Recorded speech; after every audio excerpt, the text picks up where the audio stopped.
Communication in space. What I call it? Communication in space. Okay, I can change the title in here. Let's discuss communication in space. Okay, communication in space. Okay, got it. That was. I'm pretty sure. I think that was the poster I sent anyway. Yeah, it says communications. Yeah. Yeah. Well, I mean, the space part's kind of it's implied. It's implied. Well, now it's not implied. It's written down. Good. Okay, I gotta check our voices. I don't even think we're live. That might be good too. But freedom doesn't come free. No, we're live. Okay. Sweet liberty. That may be good too. Not for a podcast. Okay, so. Look familiar? Scenes like these it's are the happening 18th all of over April. the galaxy right now. You gotta check could our be voice. next. That is, What date is? unless Yeah, I you guess make so. the most important Yeah, it's Friday the decision of 18th. your It's Good life. Friday. Prove It's to a Good yourself Friday, that you and have we're the on a strength big and the courage podcast together. to be free. Join the Helldivers. I'm just glad I didn't have to go to work today. You didn't go to work, wow. Wait, let me hear you. One of those rare paid holidays. Yeah, you're fine. Oh yeah, so it's Good Friday, so you had the day off. Oh. One of those fancy jobs that give you holidays and stuff. That's the good thing about it. Not everybody gets those. Too fancy. Okay. Okay, so I got a lot going on here. Our voices are on. Yep. Hi, Internet. Nobody's here yet. We're not special yet. We got hi, Internet, though. Hi. The Internet shows up. We'll be here. I'm so Well, it's excited. there. You can hear us. Yeah, but you know, I have to go invite them. What? Oh, they're giving us tech about where to go again. Huh. Okay. So much for free will. Yeah, right. There is none in a war. There's no free will in a war. You're a soldier, man. There's no escaping the war. Okay. I just still have to set things up. I'm sorry.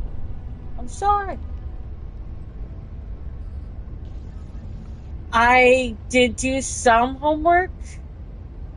I'm not telling you my sources, but it's kind of exciting what I read. Just don't Was get it mad AI about again? what I read. So Was get it mad AI about- again? Okay. The thing is, it's really, really exciting though. So like, I want to learn what I didn't learn if I didn't look at it. Okay. Look, all the kids these days are using it, and one day it could help us in space. So Trash.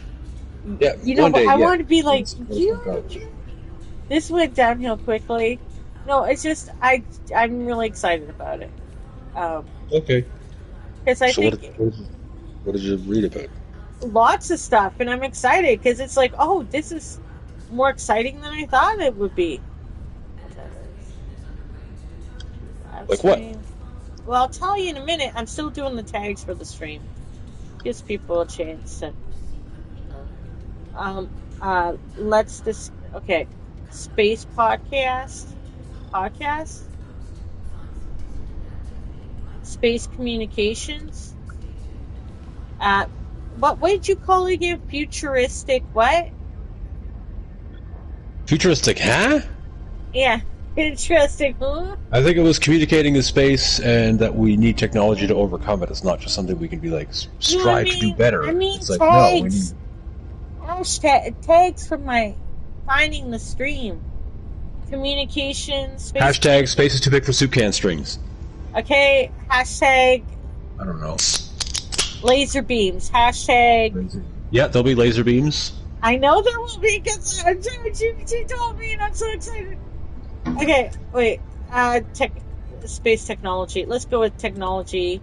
Was that something like futuristic, whatever you were calling it? Futuristic what? What? say last time you were like futuristic something. Futurism. Isn't that what you called it? Futurism? As a hashtag, yes. Yeah, futurism. Futurism is a tag. Okay. Anything can be Thinking a about okay, well, so applicable tags for discussion. Yes. What else is a a clickable tag then? Do you think for what we're talking about? Sci-fi. Yeah. You probably can. Can you add this later? No, it kind of helps at the start of the stream because then I know it's kind of annoying. That's why some people preset a stream, but it's so that people can see it now, or else they won't find us. Yeah. That makes sense. Yeah. I'll say they don't know we exist. We're just out in the void. The void would have been a great one. Maybe we should have this conversation not at 10 minutes after the stream starts. This. Maybe we should have started this convo, 5 minutes before the stream started. Maybe we should have talked before the start of the stream. Oh, you know. Okay. Hey, it's Wednesday. What are some good tags for the stream we're doing in 2 days? That would be, you know what? Wow. Wow. Imagine if we talked more. Forget communicating in space, just like straight up communicating. Could you imagine if we communicated before Friday? That'd be crazy. That's crazy talk over there, Brian. But Every yeah, sector that would in be the helpful. galaxy must be Okay, purged of so, the alien menace. I'm really excited to talk about this. I've been excited to talk about this. Has there been any submitted questions or topics? I wish I could tell you yes, but the comment that was left made no sense, so no. It was just What you have here is a failure to communicate. Yeah, there was a failure to communicate, which is unfortunate, but I know that there are people excited to talk about this. They just have to find their way here. You know? Yep. They just have to find their way, and maybe one day they'll find We're their over way. here, guys! To be fair, we weren't here last week, and that's on me. So I'm really excited to talk about this. I can't tell you.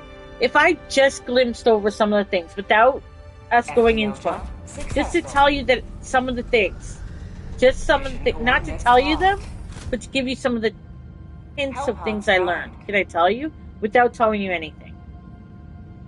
Okay? I hear you saying words, but yeah. Words. As in, like, how am I supposed to answer that? How much could you tell me without telling me everything? I don't know. I don't laser think optical communication could be covered tonight. Quantum communication. Yep. AI-driven self-healing networks, which I know you don't like, but I know. Interplanetary internet, which we talked about before. Yeah. Which delay-tolerant networking. Basically take an idea and then put it into the future. Yeah. Space-based mesh networks, which I kind of makes me think of like delivering mail on Elite Dangerous. Holographic and immersive communication, which we were going to go there with Star Trek anyway. Well, I mean that's like video phone. Yeah, it's like fancy video phone. Chat GPT says it's like Zoom meets Star Wars. Why didn't they think of Star Trek? Oh, because they were thinking of Obi-Wan Kenobi, maybe, or Princess Leia. Anyway, alien tech is still a question mark. And then, yeah. It gave me so many cool things, though, like message relays. It gave me some viewpoints from Helldivers scripts. I'm sorry, I got really excited, but it gave me some really cool stuff. Like if we were doing this, like about like communications between, intercepted communications, logs. Well, that's a whole other like cryptology would be like a whole other sub conversation about communication. How do you make it so that your enemies just can't read or hear what you're saying? Or what if they interpret it and they compromise the data integrity of your communications in space? No one can hear you. But what if our we'd have to have encrypted data? But what if they're not, and like our communications are interrupted through other things? And then there's always that old thing of, oh, what if there's aliens watching, like Galaxy Quest, watching our broadcasts, so they're sent into space and thinking that's our real lives? I mean, that's kind of interesting to think about, right? And also those that stay away because they see what our real lives are like. There was something about the Fermi paradox, which I recognize SETI, but the Fermi paradox is about aliens, not so much communication. Okay. Gravitational waves being used for communication? Yep. Because gravity is not... Like, nothing really slows it down if you want to use it as a... You can use gravity to communicate? Do we use it right now? Is that partly... No. Why don't we use it right now? Because it'd be like talking to someone in the 1400s going like, why don't you have light bulbs yet? And figure out how to build technology based on that science. Or they don't understand that science yet. Laser communication is a thing. Like, there's and quantum communication. Military uses it. Oh, I can't wait to get into that. And then faster than light. Then let's go. Where are we starting with? Like, we could pick anything. We could pick anywhere. Communication to I can't pick just one. They're so exciting. Well, pick one to start with, and then we'll cover the rest. I didn't know if you had a starting point for yourself. If I start at the beginning of ChatGPT, that's bad. You wouldn't like that. So we'll start where you feel. It's because ChatGPT is like Helldivers to Hellpods. Not dumb, but it's like, it's not necessarily right. It's just spewing out crap that people have fed it. So let's talk about laser beams, freaking laser beams, optical communication. Instead of traditional radio waves. Optical communication is usually talking about lasers, which literally like shoots a laser beam of information. And either how the lasers, like its wavelength or its strength or things. There's basically information in the laser beam. And that's what's read. Oh. And that's the message that you send. Frickin' laser beams. But unlike radio, which is like it's called broadcasting because it's cast out broadly. It goes out in like a bubble of energy, and anywhere that bubble hits can hear the radio message. Whereas lasers, it's physically only pointed where the laser's going. So if the laser's not pointed at you, you'll never see or hear the message. So it's good for like military communications. You mean? Wait, is this already being used? Oh yeah, it says real world. What's a real world example? I got it right here. I got a real world example of it. It'll be a much higher like data rate, so you'll be able to send more information quicker, or the range will be longer. Bigger laser beams? They're very short range, especially in an atmosphere. Lasers don't like atmospheric. Is it bigger laser beams, or what is the deal there? How are they going to do that? Higher power laser beams. Freaking laser beams. Okay, so it says a real-world example is NASA's DSOC, Deep Space Optical Communications, recently tested this with a spacecraft around 16 million kilometers away. Yeah, so in space it works real good, because there's nothing in the way to mess it up, or there's not nearly as much. If a laser hits, like water droplets or dust particles, it gets messed up pretty quickly. How'd you know that? That's what it says. That's the downside. It needs precise aiming, or it can be blocked by clouds or dust. So clouds or dust, and it's like, there goes your communication. I've researched all of this stuff, like not intentionally before, but it's an interest of mine. So yeah, I read about it. Well, that's kind of like a big flaw, because there's a lot of clouds and dust in space. That's compared to the atmosphere, not really. Oh. Then we should use laser beams in space? In space, yeah. It'll absolutely be beneficial in space. But it's not, say a satellite's in orbit and they want to talk to a ground station, they might not use lasers. Ground control the Major Tom. Yeah. Well, that wasn't sent by a laser. No, that wasn't. What was it? That was sent by David Bowie. But, okay, so questions then about this. It's 10 to 100 times faster than radio. Why aren't we doing it yet? Because the atmospheric thing. But why aren't we over that yet? What's wrong with this? Many things. Like it's one of those technologies that's like it doesn't matter how better you are at it, lasers aren't going to be the answer for that. Some other kind of direct line of sight communication might replace it. Like I don't remember what the science fiction universe or setting was, but I remember there was like instead of encoding bits in a computer, you encode quantum information inside of particles in the beam.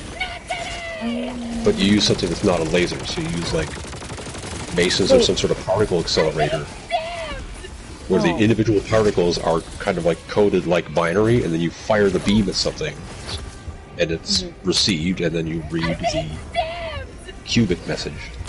That's the message. My character is yelling she needs stims while we're discussing this. The one downside of playing this game. I'm gonna have to turn the game down more so I hear you better. And I concentrate less on me yelling, I need stims! You know? Does that make sense? Your character has a drug problem. See, you know what? We don't need to judge my character. Don't we all need stims? Don't we all need stims? Right? But she doesn't need to be judged. She's going through a lot right now. I was just stating the facts. She actually is addicted. I demand stimulants now! Calm down. She actually loves she loves Seekers, so she's kind of got an addiction to Seekers now too. Grenades explode everything, so she's got a few problems. She's like a drug-addicted pyromaniac? Yeah, she likes to kill a lot of things too. A murderous. Yeah. Wow. We're labeling her now in a terrible way. She's just trying to survive out in the East. She's a hell diver. Do you think hell diving's easy? But yeah, the stims work. I took the drugs and the drugs are working. There's one thing they're good at. But back on topic, I'm excited to hear more about, like, if you have one, so that I'm not going down the list, going, hey, this one. I'm kind of curious what comes to your mind. Exciting things, you know, because I'd love to. I like the gravity-based idea. That was, oh, you can't say that one. That one's like, oh, that isn't next. Good, you can say that one. That's okay. But it's like the gravity one. So why do you like the gravity one? I just like it's an interesting concept. You could use like the ripples of that things create like a gravitational field as a way to communicate. Oh, hey, Red Dog. Oh no! Oh no! I gotta tell them that I gotta be on mute. Sorry about that. 1 second. Sorry, guys. Oh, hold on. Sorry, Red Duck. I gotta mute everybody because I'm doing the podcast. Okay? But you do you. But I'm here. But I appreciate your help. I'm just gonna have to. I miss your voices, but I gotta do it. I gotta do it for the podcast. Go nuts. Okay, I can go nuts. Okay, it's good to see you though. I'll need the help for sure. Okay. I'm back. I just had to be polite, you know? You can't just have people helping you blow up ships and not say anything to them when they're being funny and cool. You know what I mean? You don't want to do that. You know what I'm saying? It depends. It depends what they didn't know about the podcast. They didn't know. Even though I'm trying to. What are you doing here? I'm back. So anyway. Gravitational. I was interested in that because it seems gravity is very important in this whole thing. Well, whatever part we're talking about space travel or the future of space, gravity seems to be a big freaking mentionable thing every single time. Why? Because I think that gravity is for one, the whole general relativity and quantum gravity is like they need to reconcile those two theories. Once we do that, we win, don't we? Like that's game over. That mentality is probably explaining why gravity is like, oh, gravity is the next hot shit. Because once we figure that out, we're set. Probably, it's what it seems to be. I mean, right? We figured out nuclear technology, and all it did was like, oh, we're gonna get nuked for fucking 60 years.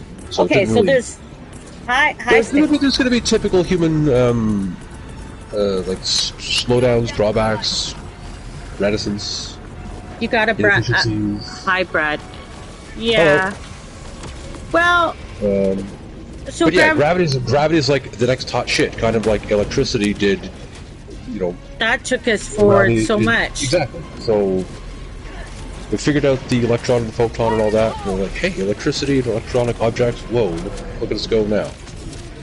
So gravity might be the next, figure out the graviton is the hypothetical. Once we figure it out, we're golden. We're golden. It'll certainly advance us in that regard. So yeah, graviton, gravity-based technologies and communications might be the next thing. Tagging map, east, 100 meters. Neutrino communication is another thing. What's that? What is neutrino? I didn't see anything about that in my ChatGPT. Neutrinos are particles that can fly through solid matter, so it's like you don't have to worry about beaming it around Earth. You just beam it right through Earth. Yep. You probably get hit by a lot all the time during the day because the sun emits them. Okay, so tell me more about this and why what does this have to do with It's about the laser communication is related to like particle beam communication. Mm-hmm. You're just using different particles, so you can use a meson is one I've seen used. Mm-hmm. So like meson communications, neutrino communications. But you're still like beaming things. You're physically firing a beam of information at things. Oh. So it's like the laser in that you have to... And that's what we need for communication. You have to point it at a dedicated receiver. If it's like an SOS, for example, a spaceship gets damaged or stranded in space, you don't really want direct communications because then... Say you're shouting to your left, but there's a ship on your right that doesn't hear it because you're not shouting in a direction. So there should be some other kind of broadcast, and gravity might do that. We have to have a place of where... Okay, so there's communications that obviously we're sending out already that we've been for a long time into space. And there might be communications coming back at us. I guess sometimes we think we hear things coming back at us. But my question is, okay, for us to communicate with each other, let's say, we would have to have an established point-to-point, almost like travel. Like, as in you have to have an address. You have to have an address back and forth, don't you? Are you talking about, like, trying to talk with the moon or Mars or what? Yeah. Communicating back and forth. Right now that happens with... We have that already, but far away. There's a little, a rover or a satellite orbiting Mars has transmitters. A little rover falling over. Yeah. Right. Yeah. Sorry, but that's still very slow. Yeah. And that's the other thing that we have to kind of deal with. No matter how powerful the technology can be powerful. It can be like very high data transfer rates. And as people that grew up during the kind of internet age, we kind of saw it go from a 28.8 to DSL to like you can download the whole fucking internet in a couple hours. Yeah. Now. Have you tried? No, don't. That's ridiculous. I have half of it. I have half of the whole internet downloaded. Half of the whole internet. But no, the other thing is the time delay, because the speed of light still is. Yeah. Asterisk the speed limit for space. Found something. So even like Earth to the Moon is the closest interstellar body, and it still takes like an annoyingly long time. Oh. It's not bad if you're sending an email, like, hey, read that tomorrow and get back to me, but it's like if you're trying to organize a mission, and there's literally like life or death scenarios where, it needs to be responded to immediately, that delay is going to be a problem. 1 minute remains. Destroyer departure imminent. One of the theorized, not so much solutions, but it's like, hey, this might work eventually in the future when we figure it out, is the whole quantum communications. That's what I'm curious about. Quantum entanglement I saw mentioned, and it's like, what is that? The theory of quantum entanglement is that you can entangle two groups of particles, and that whole how do you do that? Well, we don't know. It's still like a kind of primitive scientific theory. But say you have, this is where they're building the spacecraft or spaceships or something like that, or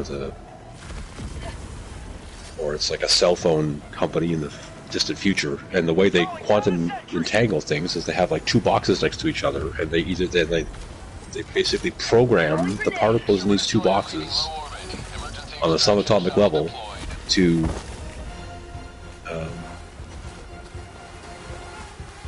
I don't know really how to explain it very well, but yeah, entanglement would tie them together, so if one changes, the other one changes, and it's not due to a physical transmission. They are entangled, so that when one changes, the other changes. So you leave one box there, and you take the other one on the spaceship and go really, really far away. Doesn't matter how far you go, the universe still has them tied together.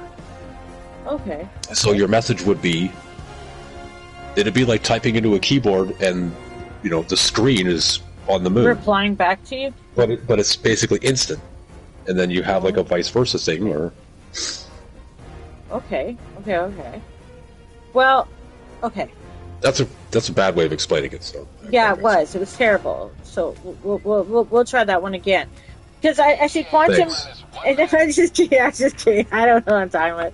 Okay, so what I got here, a highly speculative concept based on quantum mechanics, where particles. So this is exactly what Brad said. Buddy says, "What's up, guys? Am I wandering into quantum entanglement conversation?" Yes. You've become quantum entangled. Take that. You are now entangled in the quantum entanglement conversation. Allowing for the instantaneous transfer of information across vast distances, even light years. While real-world quantum communication is still in its infancy, quantum entanglement could potentially be used to send information instantly, regardless of the distance between sender and receiver.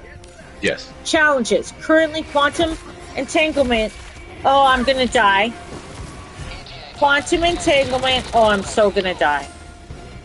Oh, we're stuck in that thing. Go with that. What I got, because I gotta kill these guys or else I'll die. Stuck in a feedback loop. Feedback loop. That was basically ChatGPT kind of saying what I said. Yeah, kinda. But the problem with it is, is there a way to like remotely entangle these things? Otherwise, you have to physically send these objects to where they're going to be set up. Oh. So say you in the near future we set up a base on Mars and cities throughout the solar system, and then 300 years from now we figured out quantum entanglement communication. Like, oh, what a great idea! We still would have to physically fly the receiver unit out to our bases. Yeah, it's still only small scale practical implementation, because it's purely theoretical. Yeah. It needs to be controlled in a way that preserves data integrity. So exactly what you said. There's no way to preserve the integrity of the data. Why? Why? What do you mean? What's the missing component for quantum entanglement? Knowing how to do it. Oh wow, we're still pretty early in poking around with quantum scale. Well, we need to get on it. Honestly, what the hell is taking us so long? Okay. I think first we should figure out not to be racist dipshits, and then we can figure out quantum communication. That's gonna be it. Well, there we go. Evolve as a species a little bit. That's another the high tech shit. That's true. We got a long way to go, but we're not talking about that. You didn't let me talk about stuff like that last time. We're not supposed to go there. Well, if you're asking of reasons why we don't have highly futuristic technology, is because we're still stupid monkeys on Earth. That's true. Toru is here. So the theories, Toru has something to say. Toru says hello. So the theories I thought about was one. Hello. Relay stations on moons and planets, or even on space stations. I saw that on the Star Wars Clone Wars series, and it makes sense. Yep. Okay. Relay stations. That's actually communication relay. Is all. Yeah. So that's a fact. It would help the degradation problem. Because say you have degradation? Signal loss or other things like that. If you're in the car and listen to the radio, and you don't have Sirius XM or some shit like that, you listen to old school radio, and you drive through a tunnel, or you're near some other area of interference, and it's all static and you can't hear shit. That's not good if you're trying to communicate important information to your colonies or from government stuff in space. Oh. So if you have a relay station, you could kind of set the relays up to avoid known areas, or it just makes the signal stronger kind of like a signal booster or a repeater station, or Wi-Fi, for example. And it's just like it picks up the signal and then retransmit it at a. So we kind of already do something like that already, but we need it on a bigger scale. It would be a much larger scale and more powerful in space. Yeah. Yeah. Okay. Buddy says that that'll take quantum stations to relay. The problem will be if one stops working, then other areas will go dark. Well, I guess that's why we'd have multiple things. I mean, like we have multiple satellites, right? Yeah, you would need redundancy for sure. Redundancy for sure. That wouldn't really affect quantum though, because the quantum communication entanglement thing is there's no relay. Stations needed. Yeah, it's just boom, laser beam. No, there's no beam. Well, then tell me. I'm picturing a laser beam. Let me picture a laser beam of communication in space, please. You totally can, but that's not quantum entanglement. Quantum entanglement is like I'm sending a message and it's instantly just received on the other end because the particles are like tied together through some unknown force. Like I said, it's speculative because we don't know how to really do it, so there's no good way to explain it. Objective near your position. Okay. But the idea that, I don't know, the particles of coffee in my coffee cup. Wait, coffee? You got my attention again, coffee. Hey, calm down. And the particles of coffee in a coffee cup somewhere else in the world will just... The coffee could communicate with... They'll change, like, reflecting on each other. Like, oh, you just stir one and the other one gets stirred too. Oh, wait, that's a cool idea. They're not physically tied together, but they're somehow entangled at the quantum level to reflect each other's changes. Each other's coffee? Yeah. Wait, that just got all romantic for a moment for me. I'm like, oh. But also, what a communication way that would be of people to communicate to each other. It's like, they're stirring each other's coffee from far away. The British are coming. That's just romantic. Yeah, well, okay, that could be a warning thing. The coffee's been stirred. Or it could be like two lovers separated from space across time, and they're like, he stirs her coffee or whatever, or it's annoying, I don't know. I don't know, that's just kind of romantic. In a way, don't you think? Okay, look. We got some romantic coffee in space. That might be a bit off. I'm sorry. Guys, give me a second. I'll try to pick a more benign liquid next time. Yeah, coffee gets me going, okay? Trevor says, the second thing I thought was some really futuristic satellites with some powerful signal to send across space, but I speculate we would start with something less complicated like signals first, and we already do have satellites up there communicating.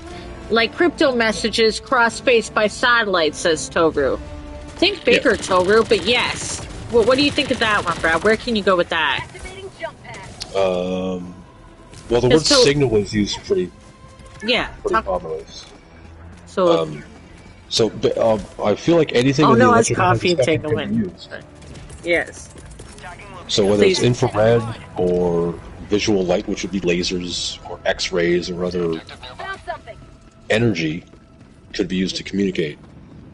So you could have X-ray communicator. Oh God, energy! If everything is energy and energy is people, and energy can't be destroyed but only transformed, will they use dead people as energy communications in space later? That was I think that was like a 420 shower thought. This time. Dead people. Well, I'm just saying, why can our energy be used in space? Okay, it was just an idea. Laser communication is typically infrared, I think they use. Yeah, so what is... That's just a wavelength on the electromagnetic spectrum. Will they figure out what humans' energy is? We haven't figured out what the life force is, right? But we know it disappears. I'm not trying to go off topic here, but what if that can be used in some way? Do you know what I'm saying? I'm not trying to use dead people here. I'm just saying that... That's kind of like communications. Okay, but what if... Okay. I forget what I'm trying to say here. I don't know what I'm trying to say. Do you know at all what I'm trying to say? Like, if we figure out what the energy of life is, that life force that disappears, but we say doesn't get destroyed, what if that also has a connection to space? I'm just saying. Because they say we are Stardust. I'm just saying. If we're Stardust and all this shit... That's not the same thing. Well, maybe it is. We are and maybe is because the universe just recycles everything. So every exactly. particle in is a part of a planet or a star billions of years well, in the past. then, why... That's totally different than some weird... You're gonna call it... You're judging. You're judging. You're judging. They're not the same thing. I know. I'm talking about two different things. I guess so. But I guess I was just hopeful that maybe, you know... that there could be, you know... that maybe... That's like saying constellations and horoscopes are the same. It's like, no, they're not. They're kind of related, but they're not the same thing. True. Unless they are and we don't know. Because of our judgments. I don't know. But yeah, I did get off topic. I'm sorry there, guys. As Buddy said, Ono has coffee entanglement. Okay, Buddy says, yeah. Alcubierre style is a theoretical option too. That's how we travel in Helldivers. Warp space in front of you, expanded behind you. Since space moves faster than light, how? Beyond me. Tori says, I may end up sleeping any moment, but I'm happy to participate, at least on the start on this stream. It gets better. Yeah, well, I'm very happy. So that could be a thing. You use, like they said, the Alcubierre warp drive, which is Helldivers. That's the, like, Star Trek warp drive is basically that idea. Where you're not cheating the faster than light thing, you're breaking space to let you go faster than light. Then how does that relate to communications and time? You could put like a message in a bottle with a warp drive. Oh, a message in a bottle. Yeah. Or you have some like the maybe not a satellite, but like a probe that you beam your message to, and then message received, and it takes off with the warp drive to go to its destination, and then once it gets there, jumps out of warp and then beams it to its receiver station. That would be faster than light, technically. That'd be cool. That'd be cool. 200 meters. Okay. I'm really excited about. Communication delay, time lag. Communication between distant space location space is a fundamental limitation of light speed. Signals, whether they are radio waves, lasers, or other forms of electromagnetic radiation, travel at the speed of light, which can lead to significant delays depending on the distance between communication. So from Earth to Mars, there's a delay of about 13 to 24 minutes one way, depending on the relative positions. Challenges. Real-time communication is impossible over interstellar distances. The delay impacts everything from mission coordination to personal interactions and space exploration. Okay, so we've been working with that delay the whole time, with the whole moon stuff and everything, and landings, and everything in space. We've been calculating the delay into everything we do. So if we're already doing that, won't we just figure out a way to calculate that delay just on a larger scale? Exactly. So that's how life is. The further you go, the worse it gets. So, like, that makes sense to me. Do you want to, like, just go, I don't know, that's the way it is, or do you want to, like, actually discuss the question? I want to discuss it. Yeah. Because that whole Mars thing between 13 and 24, that's because Mars might be on the other side of the sun, so the delay is simply twice as long as it is if it's close to us. Okay. Even depending on where the planets are has to do with how long the delay is. Holy shit. Because space is big. Space is big? So on today's podcast, Brad says space is big. I'm just kidding. Sorry, please. I mean, please. It is. It is big. That's right. We can't so probably for quite a while like humankind is beginning to explore space, there's going to be significant challenges with those delays. Gotcha. All the technology that seems to kind of, know that's fine, we figured it out, is kind of way beyond all the other hurdles we have to figure out, like how are we actually going to build spaceships to get anywhere. Oh my god. All the other stuff we talked about in previous episodes, like communications, like, okay, once we actually, have bases or cities throughout the solar system, how do we communicate? I did see that thing about us having pretty much internet on other, like having internet within, communication systems on those particular planets, like space internet. I mean, what do you think internet, about that? I guess there's two parts, because you can, like, planetary internet would just work like we have now. It would work like the current internet. It's just it'd be pretty reliable and high speed once you get the infrastructure set up. So we don't have internet in space with astronauts? We don't have internet with astronauts? They aren't on our internet. So do they have their own internet? I can't remember if they're linked to, like, Starlink or whatever, or they're linked to the World Wide Web. Oh, yeah, Starlink, I think some are. Or if they're still, like, hey, NASA, here's my email. And it gets, like, sent directly to NASA, and then NASA can, receive and proliferate it through the internet.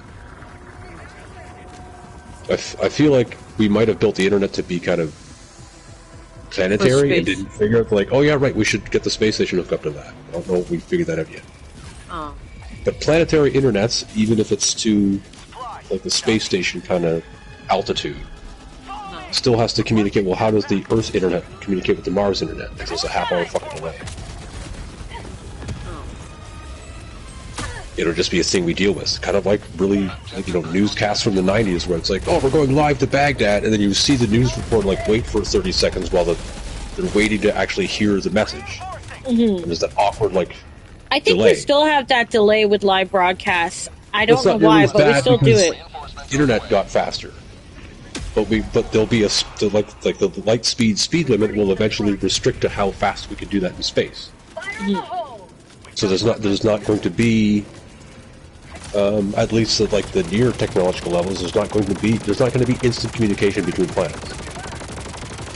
It might be, hey Mars, get all your email shit together that you want to talk to Earth, and we'll set it in, like, a big data packet and fire it at Earth in a laser or a spaceship, like mail rocket or whatever. It's like the Pony Express in space. I know, space ponies. I was really excited. I didn't want to mention space ponies too soon. I was waiting for a moment, but now it's gone. I can't mention space ponies later. There's other sci-fi that talks about stuff like that. Yeah. Space ponies? What sci-fi has talked about space ponies? Traveler talks about, they're called express boats, where the Navy has ships because they don't have instantaneous communication. They have to rely on, put your message in this ship and it will fly it to where you need it to go. And then they will get it. Like, imagine communicating in these, like, 1700s, where there were times where the British were like, fuck it, we're going to attack that country, and before any news got there, the warships got there. So it's like, what do you mean you're under attack? It's like, well, guess what? You're getting cannons shot at you.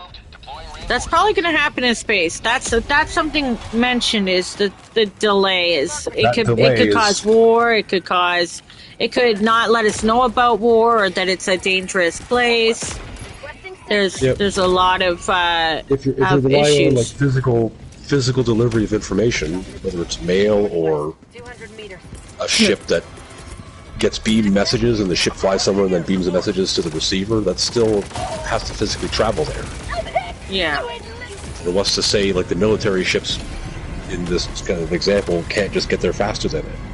And like I was saying, what if somebody or something, like, either not necessarily alien, but let's say a fighting nation or whatever, interferes with the communication and alters it, changes it, or deters it from even getting to us. You blow up a ship that's like, wait, we're getting attacked. That message ship gets destroyed. Oh my god, and that could be a thing, like stealing messages and mail could be a pirating mail, because of the mail and goods being sent over space. Like it'll be dangerous. Because humans aren't going to change. Traveler, I think the express boats are the fastest. That's the example I'm talking about. I don't. Express ships. Okay, I never seen it. It's an RPG, so it's not really a thing to see. Oh well, then it's useless to me. But go on. Please. I guess maybe ChatGPT will mention it in the future. Yeah. Oh, burn. Okay. But I think the express boats are the fastest, They're like kind of deliberately like, let's not make ships faster than the mail because we want information to kind of be paramount. Okay. Okay. That might be like a plot device, but I feel like Probably. Sounds you don't plotty. really need to. You don't really need to embellish on a ship if it's designed to just carry information digitally. You don't need like this big luxurious cabin or tons of cargo space. Just like, here, take some USB drives and get the fuck out of here as fast as you can. Okay, on it. Like a courier. There's a reason why couriers can run around on like mopeds and motorcycles. They don't need a bus. Exactly. And they can maneuver around much better. Stinging Man says, all hail ChatGPT, so apparently he and Brad are not going to get along. Just kidding. I don't think that's a message. I was like, apparently he didn't hear anything that you've been trying to say. I'm so sorry. That was on me. I generally don't use ChatGPT except to try and prepare for this because I get intimidated and I want to be able to know some things. And it is somewhat helpful. I mean, you should see the script it gave for us to reenact. Oh my god, if you're ever down for it. I mean, it did give us like a play almost that we could have done, a short little play of comms between Helldivers and anyway, never mind, don't worry about it. It sounds like we could have no, don't worry about it. It's okay. It was like an example of communications being corrupted by the by the automatons. And look, it's a long story. Don't worry. I'm sorry, Brad. But carry forward. I'm sorry. I have damaged Brad now. Okay, so radio waves and electromagnetic spectrum. Yep. Why is this still... Okay, there's a deep space network. That's NASA's thing. NASA. And the challenges of it. Signal degradation and cosmic interference, including solar flares and cosmic radiation. What do you think of that stuff? What do you think of that? I'm like reading that and going, so what do you think of that, Brad?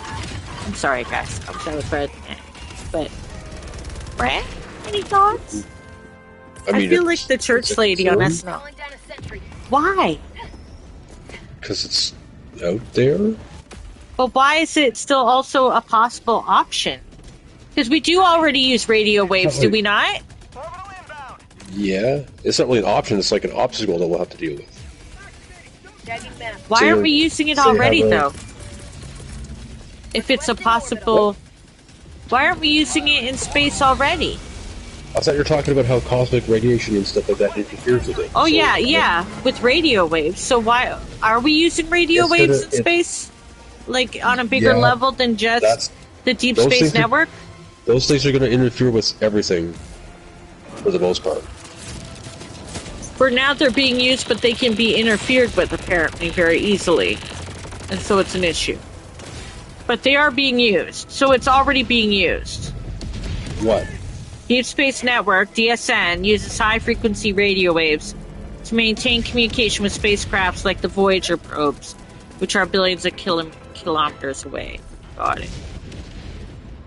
But with distance, there's signal degradation. That's what happens to people, too, eh? Right? And cosmic interference. We are much... Yeah. Human beings are a lot like communication in space. Right? Like, basically, hello, Ark. Ark says hello, Brad. Isn't that... Hello. But do you see what I mean? Like, as in, like, isn't it basically a human... You're talking about sociology. Yeah. But isn't it a human problem, too? Like, sci-fi problems are human problems? That's not because there's actually, like, cosmic dust or solar radiation in the way. It's not... but it seems to result in the same thing. So maybe sociology is important towards space correlation is not causation, I think. Yeah, that. Yeah, but that doesn't rule it out. I'm just saying. I don't know anything. Okay. So if you're ever having like an argument with your significant other, it might be because of cosmic radiation. You're like, look, exactly. You're like the cosmic radiation. That was sarcasm. I can feel a solar flare happening here, and I feel like our communication is degrading. That's like the second spam call. Okay. Art, do you have anything about space communications? So we went over laser. Okay, universal translator devices for alien languages. That's just assuming. Oh, when they mention biology, would you look at that? Anyway, I'm really channeling my church lady from SNL days. Nobody in the chat. No, Brad, you don't even know about church lady? Dana Carvey? Yeah, no, I know. Oh my god, you won't even acknowledge it? It's like the fact that it sounds like almost every reporter nowadays, too. I don't listen to reporters. They follow church later? Okay, hold on. No, that's not what I said. Oh, okay. Well... It is the same kind of like, I don't know what I'm talking about, but what do you think? I know. Well, what am I supposed to say? I don't have a new catchy phrase, like, back to you, Brad! Requesting sentry. You know, like, I'm not good at segues yet. Okay, in Star Trek, the Universal Translator automatically translates alien speech into a language the user can understand. Is it topic hypothetical or practical? It could be both. Right now. Oh. Jinx, you owe me nothing. Yeah. Hey, Galactic Gamer Pink Moon. We're talking about communications. Ark, I think you'd have a lot of great stuff to add to this so that I'm not going, back to you, Brad. What do you think, Brad? And Brad getting annoyed at me because I don't know what to say because I'm not very smart. Oh, shit. No, but you have questions and you look stuff up. I do have questions. I have many questions. What did you want to talk about? Oh my god. Okay, you keep mentioning compression. It is a thing. Signal processing and compression. It's basically WinZip. WinZip, the communication edition. There's signal noise that will be a challenge. You know? That's lumped into generic interference. Whether it's water vapor in the atmosphere or cosmic radiation in space.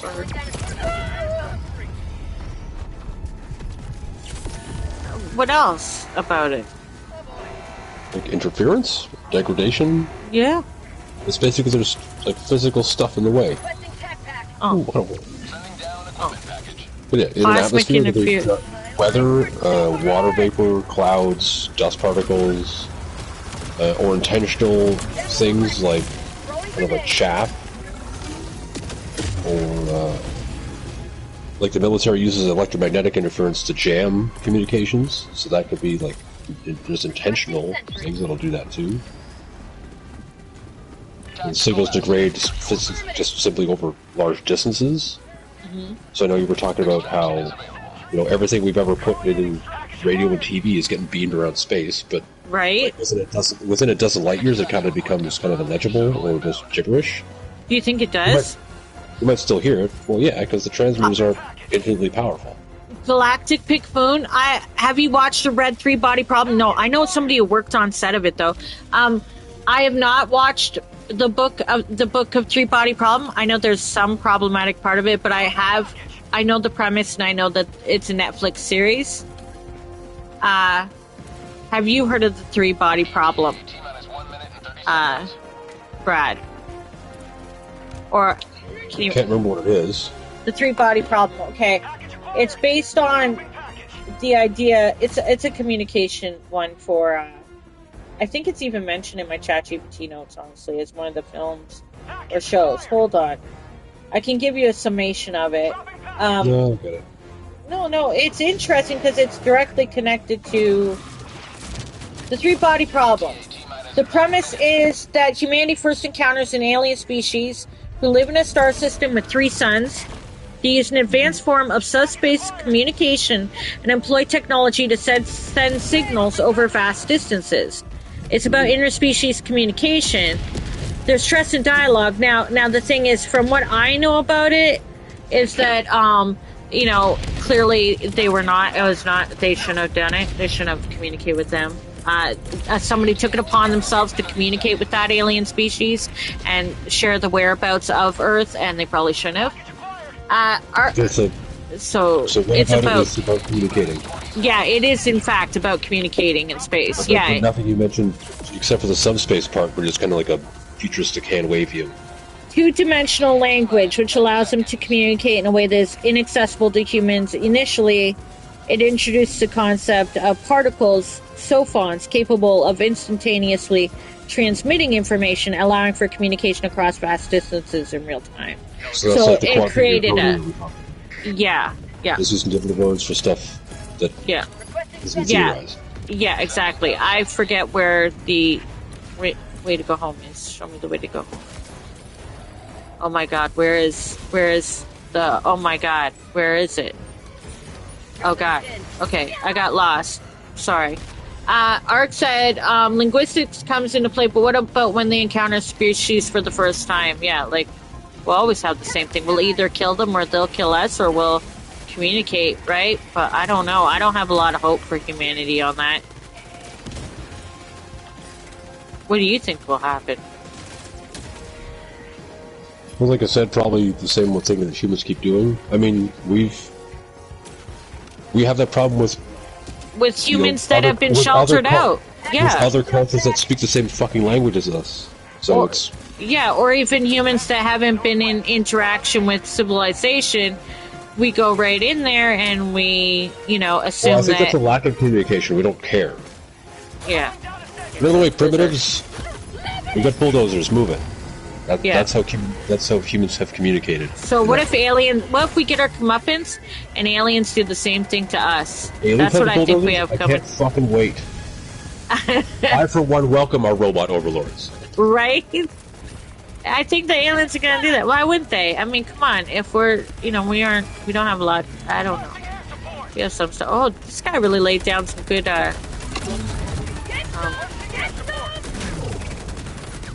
shit. I'm gonna die. Stem. The Dark Forest theory the author pens in his book, says Galactic Gamer Pink Moon. I gotta go, says Ark. Have a pleasant evening, everyone. See ya, have fun at work. Okay. I think we're caught up there. The Dark Forest theory is that there are more advanced and dangerous species out there, and the reason we can't detect other species is because they are hiding. Yeah. Yep. Yeah, likely. Or we can't see them. They might be a different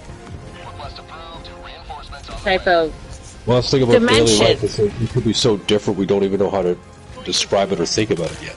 Or like they lived that old movie, they could be disguising themselves on purpose. Yeah. While taking us over. Earth is like a galactic crack house with like gunfights and a bunch of weirdos living in it. You're like, yeah, we're just going to avoid that. Right? We're going to be over here. We're going to be over here. Right? Can you blame them? Can you blame them? Could you blame them? No, I'm saying that's exactly why, like, if there are alien races in this area that know about us, that's probably why they haven't communicated with us yet. Do you think they're underwater? Get their fucking shit together. Do you think they're living underwater? I know this sounds like I'm high on a high. Yeah. Why wouldn't they? What if you're gonna hop on the game, have a great time, Pink Moon, Galactic Gamer? I just thought maybe aliens could be underwater. I'm just saying. When you go underwater, into the deeps, into the core of the earth. If they were aliens, they would. Like, why would they not just leave? Well, maybe they're using resources of ours. Right under our nose while we're fighting over resources. Ironically, they're using our resources. Wouldn't that be fantastic? I just think, wouldn't that be interesting? Don't you? What if all along they're taking our resources while we're fighting over resources? Just saying. I'm not high. So, I was gonna say, are you sure you haven't had any brownies today? No, I passed out when my aunt gave me one. Okay. So, okay. I asked about core concepts for space communication. I'm just going to glance over them, and if you like one, you just go ahead. Talk about it, okay? Please? Yeah. Okay. We haven't really delved into it, but communication delay, we have talked about in previous episodes about time lag because of light speed. We've already gone over that. Yeah. There's different ways to get around it, though, that we haven't covered. Well, what are some different ways we can get around that for future communications? I would love to hear about that. I'm sorry, Red Dog, that I have a mute beside you. That's not right. It feels wrong, Red Dog, but it is how it is. Silence! Silence, everyone. It's just being in a the private subspace thing from the rebody problem was another like hypothetical. There might be, like we talked about hyperspace being like a kind of parallel dimension that we could access to travel in our travel episodes. There could be like the other side of that would be like maybe there's a dimension that's like accessible to communicate. We can't physically go there, but we can send messages through there. Communicate, and that'll be much faster. like in Interstellar, where he communicates with his dad in a different dimension. Spoilers. That's a little different. What? But I think Star Trek mentions subspace.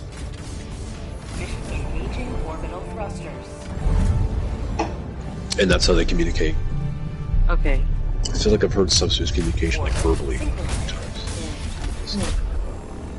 We went over radio waves, subspace communication, so faster than light, bypassing the delay. So in Star Trek, subspace radio. What about yes.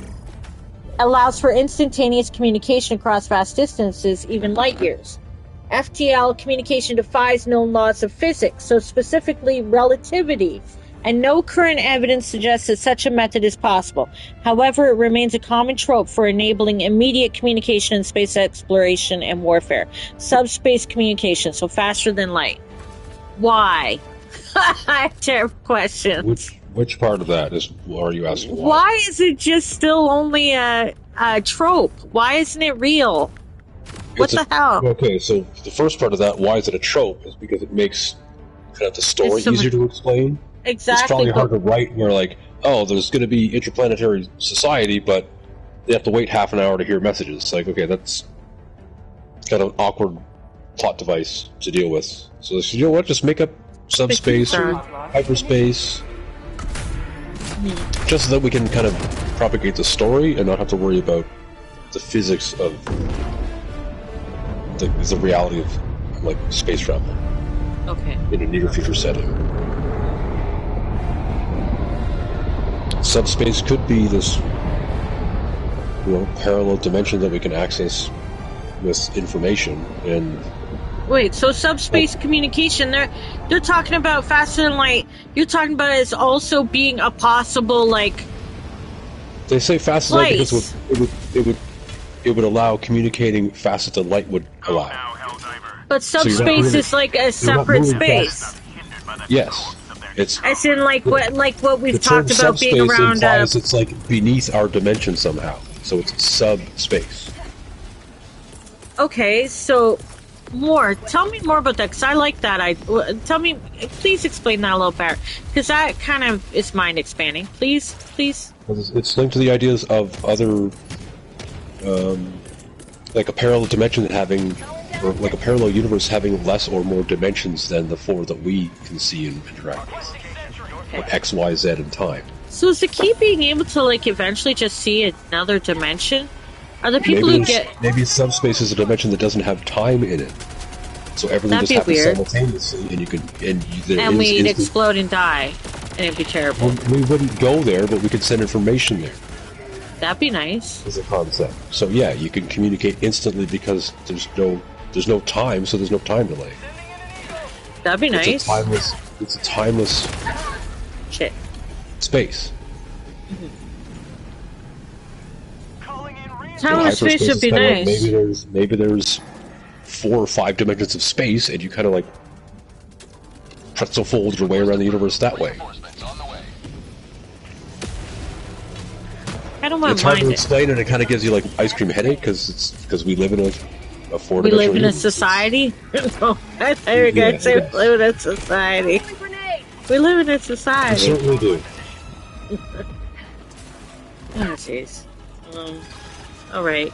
This subspace thing, though, that's also what we're talking about when we're talking about warp drive around a spaceship, right? No. Using subspace? No? Well, sorry about my ignorance. Then please clarify for me. Because it seems like an idea that's not that far away from it. Please explain to me. Warp travel is usually about enveloping your spaceship in a bubble that can distort space. Okay. You're not traveling to a different parallel universe that has different Well, your laws. ship might. Right? He's like, Oh. ignorant. Ignorant. She's just ignorant. No, I didn't hear what you said. What? Well, but the ships would travel. You know, like warp drive and But we would such. say so warp travel is about staying in this universe but cheating the laws of physics. Subspace is not that. Okay, gotcha. Subspace communication means something we definitely probably can't do anytime soon. But it would really help. It would really help. Wouldn't it? Yeah, like a lot of this is probably like 400 or 500 years in the future. We're not going to be around in 400 or 500 years. Oh man. Why did you say that? We aren't. I mean, like we as in us human. No, we're not. And I don't know about human beings either. Honestly, I'm just saying, it's not looking too hot. Unless we do those generational ships like we were talking about, which we probably can't do without communications anyway. All this has to still be unlocked with probably gravity or something. Okay, so, can you tell me what is Einstein's law of gravity? I know it's not connected, but I need more of a basis of understanding. Please. About like The law of gravity. Einstein's law of gravity. Northwest, 100 meters. Please. Not all of us went to school. Is the first part. Oh, well then there you go. So I got wrong. I got wrong. Einstein has, So Isaac, fabric of space. he's relativity. Calm down. Okay, gotcha. Okay. Want to You're right. ramble? Let's do that. Okay. No, please help. But the Einstein gravity thing is the bodies in space with a mass will affect the fabric of time and space. If you've ever seen like the wireframe diagram where it's like, well, the sun is here, it has like there's a big dip in the grid around that. Or you imagine on like putting something heavy on your couch cushion, it kind of sinks into that. It's like that kind of visually explains gravity in space. Heavy stuff kind of warps space like that. Heavy stuff. Okay. So there was a theory of relativity that's Einstein, and gravity was Newton getting hit by a freaking apple from a tree. Okay, got it. But didn't Einstein work on gravity as well, though? Didn't he have gravity's a part of it. Okay. So who's responsible for gravity being so... Whose fault is this? Yeah, whose thought is this? No, but like, okay, so gravity seems to be very fucking important to everything freaking happening. Yeah.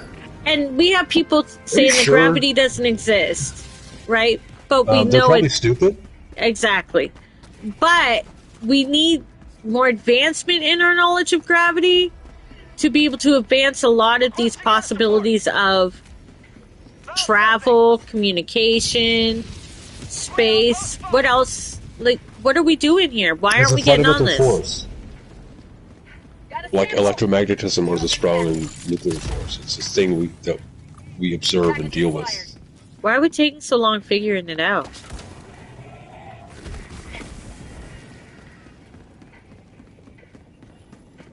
Because we're stupid. Yeah. Yeah. Because, like, it seems kind of fucking important, doesn't it? It's like, why don't we have a whole bunch of other things that should be kind of, like, obvious in the 21st century? Okay. Alright. But we don't. I just want more explanation about the theories because I'm stupid. Of general relativity and gravity? Yeah, of relativity and of gravity, please. Please. I want to understand it better, and I never got to take the smart stuff in school. I was a music Like, student, I can have some okay? links later that are really good at explaining this. but you can't share a general basis for me to help me out here so I have a better foundation as I ask you questions. Well, I would really appreciate what about general relativity do you want me to try to explain? I thought we were talking about communicating Gravity. I need just Explain some more knowledge. gravity. I just need some more understanding about the concept of gravity and why we haven't figured out more. Like, what is stopping us from figuring out more? Science. We need more science. We need to study what is more. What is our basic understanding right now of gravity? Bodies with mass attract other bodies with mass. Well, that sounds like a human problem again. Yeah. And things without mass aren't affected by it. Okay. There's some particles like, I don't care if it's the sun or Earth or an apple, I'm going to fly right through it, or its mass does not affect my trajectory. Okay. So that's very human as well. My goodness. Space and humans have a lot in common, honestly. Okay. That's an inherent bias because you're a human and humans have explained it. Oh. We are humans, that's why that's there. If we had other species to explain it to us, there would be less human bias. What's wrong with human bias? So we're humans, we should have human bias. Engaging. I'll take it. I mean... Okay, this is gonna kind of get philosophical. 200 meters. Yeah, what's wrong with philosophy? I'm just saying that's the only way to explain it because we're the only ones that are able to explain it to ourselves. Yeah. Okay, gotcha. Okay, so we went over freaking laser beams. Line of sight alignment is also affected by spit. Okay, we went over that. Signal processing and compression. You talked about compression, but I need to know about this whole compression. Why is this a thing? What are compression algorithms? Why is this a thing? Like, is it basically like what we were doing with computers, where we got better and better at being able to, like, compress our data to have more room to be able to transmit data quicker, like we do over the internet? Is it basically the same thing, but in space? Is that all we're talking about? Okay, yeah. Well then, got that covered then.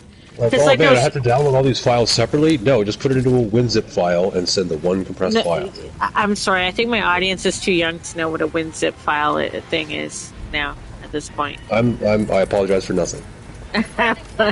Like, does anybody know? I barely remember WinZip, but remember having to use WinZip? Remember that being a thing? Anyone? WinZip? Okay, so WinZip was this thing, and you'd use it, and it would have your files in it, and you'd unzip it. It sounds lewd, but you'd unzip it, and there'd be files in it. You'd take your files out of it. It was a file compression program. Before that, you just got your things in little bits. Yeah, I made it. Did you see what I just did there? I made a computer joke. No? Yes, because bits. Nobody appreciated that. There's nobody around to appreciate that. That's not fair. You didn't even give me a chuckle. Like, that came naturally. I'm not high. Please don't. I can be funny sometimes. Oh my god. Forget it. I should have had like an applause button or a groan button for that, because I thought I did pretty good there. I'm sorry. Alright.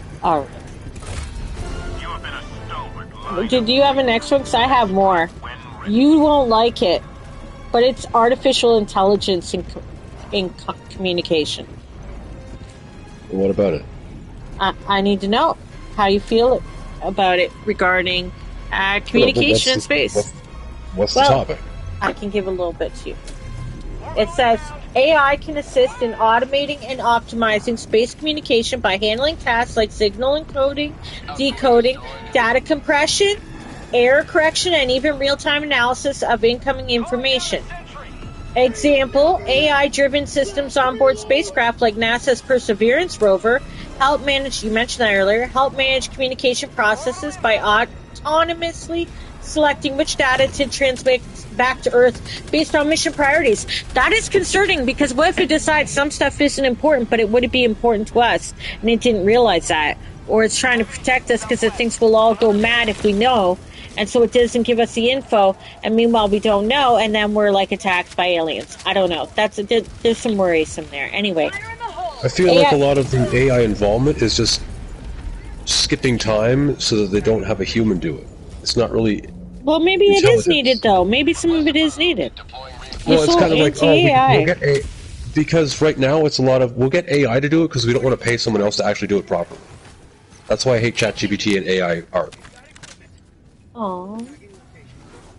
It's not truly intelligent or like thinking of novel solutions to things we haven't, like, oh my god, we never thought of that. Thanks, ChatGPT. You cured cancer or you solved world hunger. Well, did it cure cancer, or is cancer cured, or what? That's what AI would be good at, but right now it's just like, oh, let me write you a story because you can't hire a writer, or you don't want to hire a writer. No, nobody wants to cure cancer, apparently, and they'd say they wouldn't make as much money. I guess. But maybe if we have AI overlords running the world, they'd be like, shut up, big business, we don't fucking care what you want anymore. Well, that's tough that AI? Come on down, let's fucking go. There you go. But replacing writers and artists? Go fuck yourself. I actually appreciate Brad's view on this. Although, I also know of some artists... Yeah, but there also are artists who have more doors open to them by using AI, and we can't just be ableist pieces of shit about it and dismiss their contributions if they are using AI to help them out. Well, because there's some things I don't want to work. No. I mean... There's some... Oh, I found the pop rock. Look, we're all good now. We don't need to fight. I found the pop rock. It's all good. I'm just saying, AI doesn't have to be evil. It's neither good or evil. It's how it's used. Right? Yeah, it's used by lazy people so far. No, it's not just used by lazy people. For some people, you know, it's helpful. It's helpful, you know? It can be a problem solver, especially in a world where people are isolated and don't always have people they can talk to. It can be helpful to have something that they can talk to that totally won't have repercussions down the line. That they're confiding everything into a ChatGPT, okay? There totally won't be repercussions. But at least it can be helpful for some people who don't have anybody to bounce ideas off of, you know? Not everybody can have this great kind of banter and rapport like we do, Brad. You know? This flow of communication, you know, without. I mean, if you're talking to AI, you're still not talking to someone. Well, how do you know? How do you know? You don't know yet. Don't. Ooh, samples. Okay. Communication through gravitational waves. I'm coming back to this because I really fucking like this idea that the gravity is this kind of badass, and we just like still fight about whether it exists or not, and that's kind of stupid. Yeah, but like, I don't know who's fighting about it. Well, what I find, we're running out of time? Or no, I'm supposed to do a hell bomb. I'm sorry. Look, I got hell bombs to drop. I'm working on a hell bomb. But okay, a speculative and futuristic. Oh my god, I'm gonna die. Okay, hold on. I'm sorry, I'm trying to save the world while also talking to you about communication. It isn't easy. This is where, you know, your own inspired... Oh god, I blew up the hell bomb with my gun. Oh no, I'm dead. Okay, so this gives me time. Gravitational waves. Ripples in space-time caused by massive cosmic events. Wait, they're caused by... Gravitational waves are caused by, like, black hole mergers? Could gravitational waves affect... the meridian black hole, then? Or they're caused by massive... Wait, can gravity... It would. Black holes are like crazily powerful gravitational sources, so yeah, the meridian black hole thing, or wormhole, or whatever it's called this week, would definitely be... And that's why they mentioned gravity in that recent thing I sent you. That recent update thingy. Maybe like ripples in a pond. Yeah. But remember I think I sent you a thing at the recent MO thingy? I think it mentioned gravity, didn't it? So they are trying to use these kind of concepts, aren't they? Yeah. In the game for Helldivers. One could speculate anyway. If they are. Interesting. Gravitational Gravity could be wave. like radium in space that doesn't degrade. Oh. Okay, so gravitational waves could potentially be used for communication as they are capable of traveling vast distances without interference. Challenges. The waves are extremely weak. Your gravitational waves are weak, man. And detecting them requires sensitive instruments like LIGO, laser interferometer, gravitational wave observatory. Interferometer is like, I'm a meter that picks up interference. That's what an interferometer does. Do you know what that is? LIGO is it's kind of like how the Hadron Collider at CERN is like shooting particles together. LIGO is basically that for detecting gravity. So I think it's like a big antenna basically to pick up these weak waves. But it has to be a physically large structure to pick up, like you need a big radio antenna to pick up weak signals kind of thing. Oh. I don't remember where it is though. Why? Where is it? This LIGO. Well, it's in... Yeah, but it's like, is it in Chile? Is it in California? Is it in Germany? Like, Everything seems to be in Chile. Well, let's look up where's LIGO. Where is LIGO?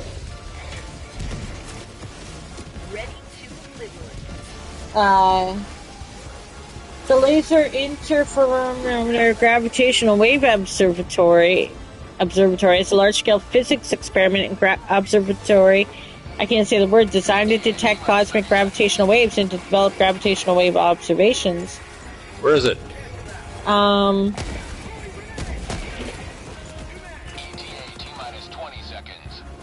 Prior to it, oh my God, there's so much about it. Where is it? Where is LIGO? And it's like, this is what LIGO does. And like, that's not what I asked you for. Two large were built in the United States. Two additional smaller ones were now operational in Japan and Italy. Okay, it's a global network then. Cool. Yeah. Where are they? Washington, Livingston, Louisiana, Hanford site. There's nothing scientific in Louisiana. What do you mean? Yeah, it's in Louisiana. Nobody would suspect that it'd be in Louisiana. Perfect place for a gravitational blah blah blah place, huh? There you go. Barometer? Yeah, that thing. What you said.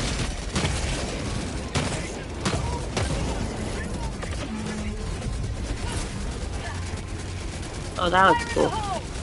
But yeah, about what you were saying was the waves are weak, but they kind of travel large distances. Yeah, weak waves. So It's what? like, Do we have to make those stronger waves? Well, I mean, those detectors are just detecting the waves. So we don't know how to make gravitational waves yet like that. If we can make gravitational waves, what then happens? I don't know, but it's more like, why would we wanted to make them? To communicate? Okay, well then we'd have to figure out how to... What is it? Are the ripples like Morse code? Like, how would you make a message with that? I don't know. Put it in a bottle. Okay, so the Fermi paradox refers to the contradiction. I'd rather hear you talk about it. Can you talk to me? Is about... Well, if the universe is so big, where are all the aliens at? Yes. But we've talked about other reasons, like they might not be in our neighborhood. They might have been in the neighborhood, but they existed hundreds of millions or billions of years ago. And they'd be old messages, like dead stars. Well, no, because the messages have deteriorated over time, and we can't read them. Or maybe there's signals that we're detecting, but we don't recognize them as messages. We're just like, oh, that's just noise.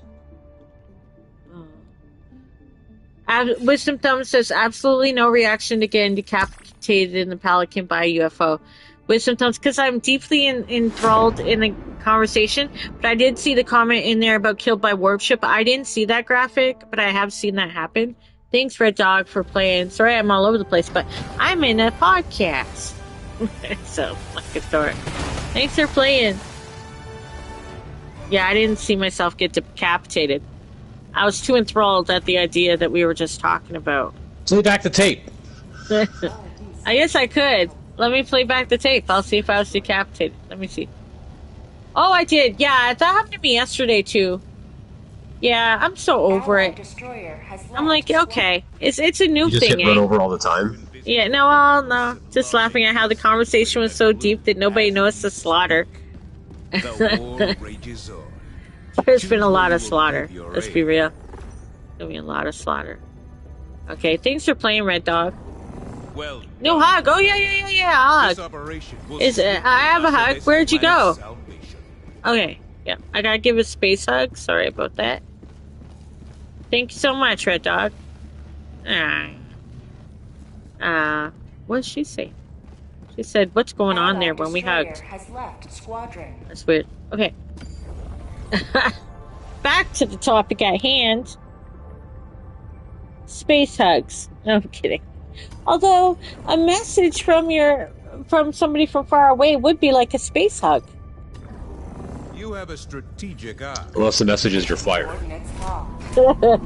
Oh yeah, Back to the Future. You're fired from your space observatory. Orbital thrusters. Well, wait, okay, I'm gonna quiz you then. Back to the Fermi paradox. What happened in 1974? Connected to it. Was that the Akrivo message? He got it right. Yes. Tell us more. I think that was where. So I don't know if I'm pronouncing that right, but they. Eric. Okay, yeah. so it was a large satellite dish that was in. What was that? South America or Central America somewhere. Mm-hmm. If you've seen Goldeneye, that's where 007 fights Trevelyan at the end. They're inside that actual satellite dish, giant thing. There you go. And that's the one where one of the pillars collapsed. Oh. It basically fell apart recently. What did? Like in the past 10 years, something like that. Oh. The telescope did. Oh. It was basically a large dish, like hundreds of feet wide, and had 3 or 4 pillars on the circumference that held up the antenna in the middle with cables. And one of the pillars fell over. And, broke so much stuff that it's like, okay, well, this is... I don't think they're going to fix it. Or they did already, I don't remember.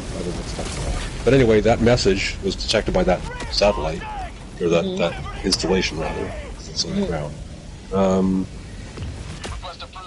And I think it was like a series of... It'd be almost like looking over binary and be like, yeah, it's all ones and zeros. And then one day you're like, it has like W's and 7s and a whole bunch of like weird random other shit in it that you've never seen before. You're like, holy fuck. That must be aliens. What else would send a weird signal like that? What was it? Well, I don't know. That's just a hypothesis. I remember using my computer for the SETI program because it mentioned SETI, and I would SETI at home. Been there, done that. I haven't done it in a long time, but I used to, Einstein at home, SETI at home, all that stuff. I was all up in that for a while. No, you did that too? But it was so complicated they were like, well, this can't be random stellar activity or background radiation or so. It has to be complex. But they couldn't figure it out, so nothing happened. Well, it never got repeated, and they couldn't really exactly pinpoint where it came from. So maybe that was our only chance, and we fucked up because we weren't ready yet to know because we're too stupid.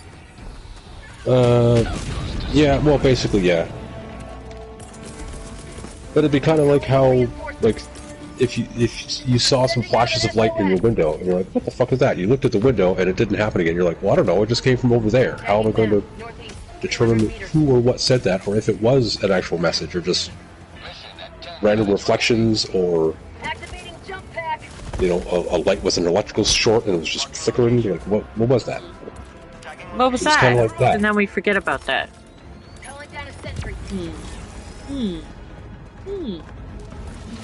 Shit. Next question.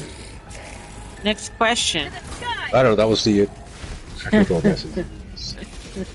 It's like no further questions on that topic.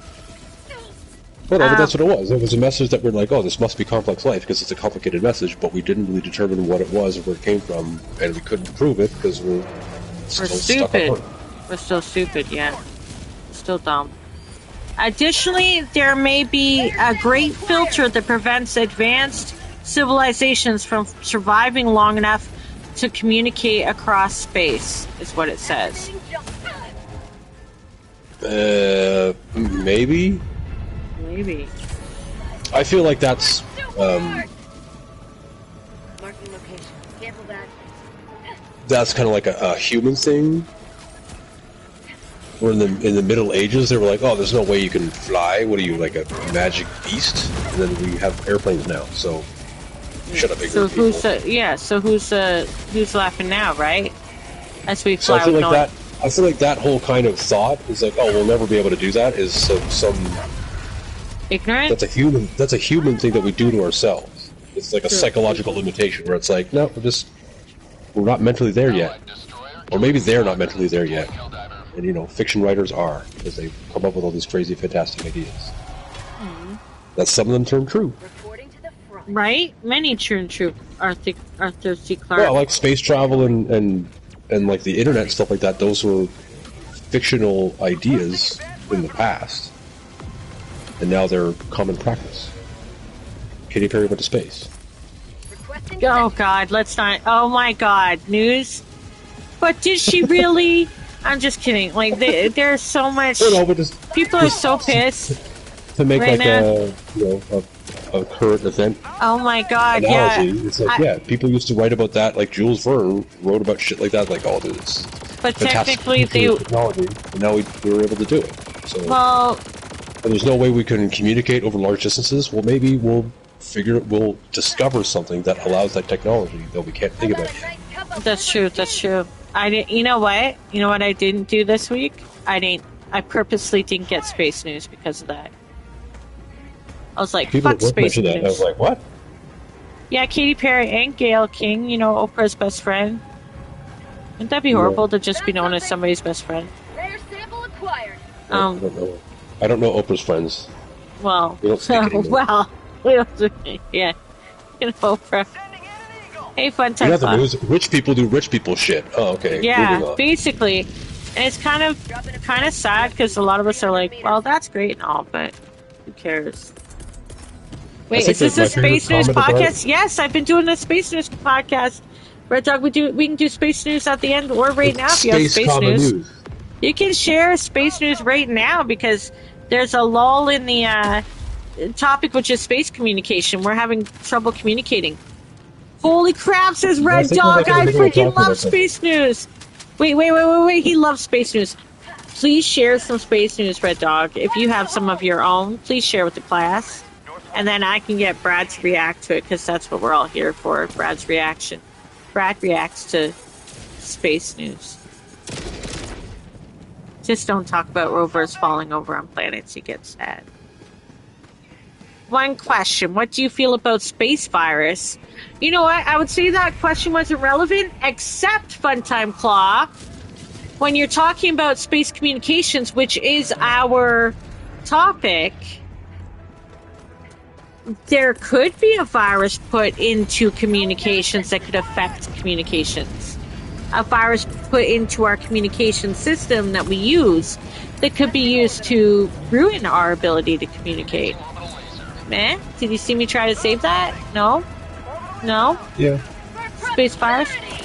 But if he's talking World War Z kind of thing, or like illnesses from space, yeah, we've covered that in previous topics. That's one of our human failings, is that not only did we get ill being in space, but we could get something from other planets or bring something back. No matter the protocol. But that's not space. We got space madness. Yeah. I think we have that on Earth, so... Oh, it was a blitz, I forgot. Southeast, 200 meters. Oh, but I had the, Yeah, the virus thing is totally, like any communication, it can be interfered with deliberately. Yeah, we do that on right now as humans with our normal communications. But that'd be like a sci-fi thriller where it's like, oh, someone hacked the Martian atmosphere plant, and now Mars is running out of oxygen because of hackers. See? And it's totally Oh, we would totally have hackers in space. We would totally have hackers in space. Come on now. Think of the pirated booty stuff that people would go for as space pirates. Oh my god. Just think of it. Think of the booty in space, guys. Even like right now, where intelligence agencies will hire hackers to like counter hack and build defenses. Yeah. You mean white hat? Red Dog says, I mean, we just discovered the most convincing evidence of life on another planet yesterday. I remember I shared that with Brad. I'll find the name of the planet, but we discovered chemical in large amounts that's only created by life. Mostly bacteria makes this chemical, but we found it on an exoplanet that's mostly ocean. Yeah, I know. I saw that. Sea rise to be marine life. Marine life, marine life tended to be the beginning, and marine life tended to be the beginning of our life, and that's why it's so interesting about deep sea creatures, and the secrets that the oceans hold that we still, because there could be a real connection to the secret of our existence or how we got here or our connections to our minerals and stuff. You know what I'm saying? Like, there's the answers down there. There's the answers down there. No? Brad still thinks I'm high. Anyway, smart meters would not be smart in space, Wisdom says. What? What are smart meters? Brad? What are smart meters? What? Smart meter? Does it detect smart people? I don't know. This guy Wisdom says smart meters would not be smart in space. I don't know. Is that like... I don't know. Passing comment? I don't understand. Oh, the planet is K2-18b, yeah. Yeah, I remember that, Red Dog. Yeah, it's just from yesterday's news. You're right. It's yesterday's news. Wisdom says, imagine living in an asteroid mining colony and someone hacks your electricity meter. Yep. I mean, although we were talking about communications, but yeah. Yeah, I mean, things can happen. I mean, hacking is a form of malicious communication, I guess. Yeah. So to make sure your interplanetary, communication network doesn't get attacked by... Am I alone? Or teenagers or hostile militaries, you would have Oh, those darn teenagers! You just made yourself sound so old. Those drastic teenagers and they're hacking in space. No, it's more like a lot of legitimate hacking attempts actually are done by younger people. I don't know what you're talking about, Doge. Okay, so Wisdom Thumb says smart meters are wirelessly communicating so readers don't have to physically read your meter to charge you money. Okay, yeah. Oh, smart meters like hydro. Yeah. But we're talking about communication in space. But yeah, I get what you mean. Yeah. I was like, smart meters. He means like normal meters, but you're talking about a problem. Are you having an issue with your hydro or electricity and that's on your mind? Is that what's going on there? Anyway. I assume you're not talking to me. I'm talking to the chat. I'm so sorry. Well, I wanted to talk to you. So radio waves and laser beams are realistic and widely used today. More speculative concepts like subspace communication, quantum entanglement. I really like quantum entanglement. Gravitational wave communication really interests me. Are exciting possibilities, but time delay, signal degradation, and interference underscore the difficulties. But advancements in technology, theory, and creativity will likely continue to shape the blah blah blah. What do you think of that? I think we talked about all of that already. I know. So then, what did you have to add, Mr. Make Me Carrot? Is measurement a form of entanglement, says Wisdom Thumbs. What do you mean?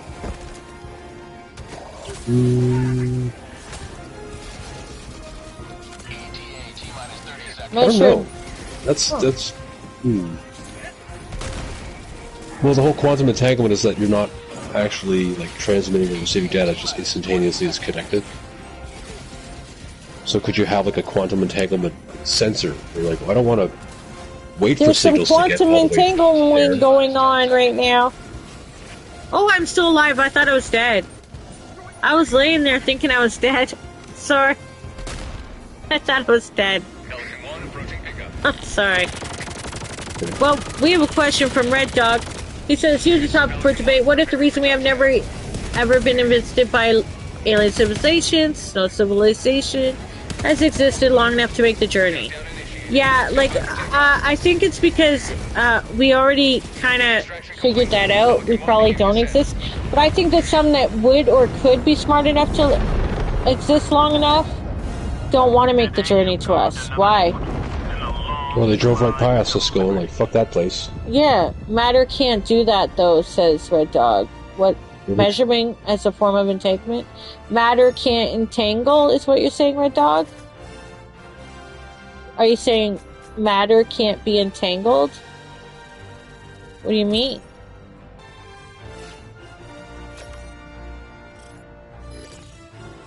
Brad? What? I thought we were being interrupted again. I'm asking you. Can matter be entangled? Or can matter be measured? Which one are you meaning, Red Dog?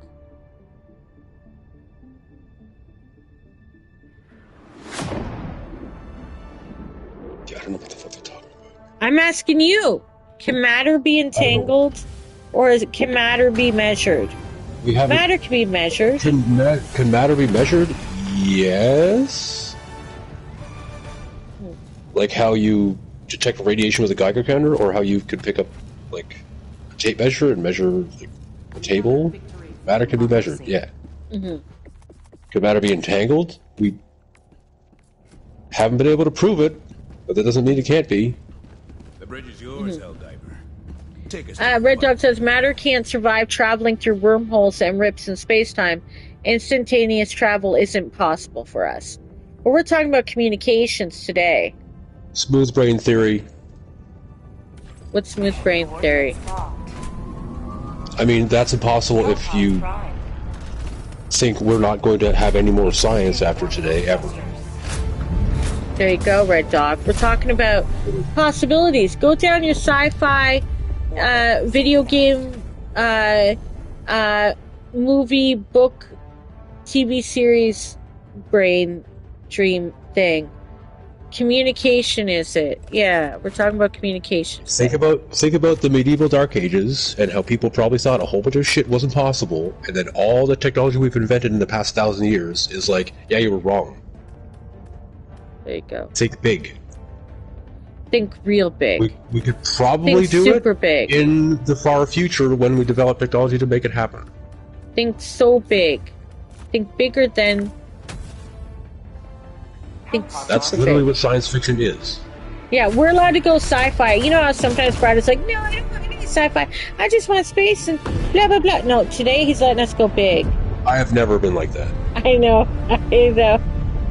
I know. But go back in past episodes to find out if he does or not. See what I did there? Wisdom says theoretically possible is still just maybe, or it could be possible, but not viable even in a post-scarcity utopia. Yeah, okay, we're not... Okay. The Middle Ages came before Einstein. We know what the limits of matter are now. Do we know what the limits of matter are now, though? We figured out all science, everybody. Breakthrough. I don't think we have. Everything.